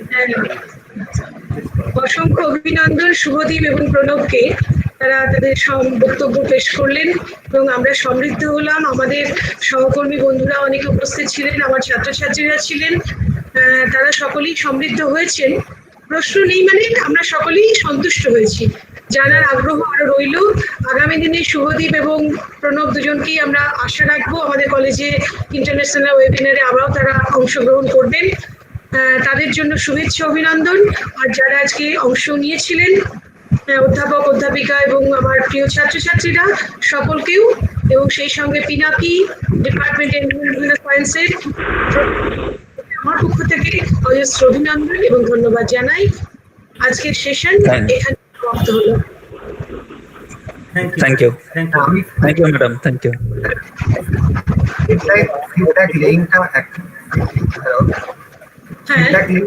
ফিডব্যাক লিংকটা অ্যাক্টিভ হয়ে গেছে, আপনারা কাইন্ডলি ফিডব্যাক লিংকটা ফিল আপ করে সাবমিট করুন।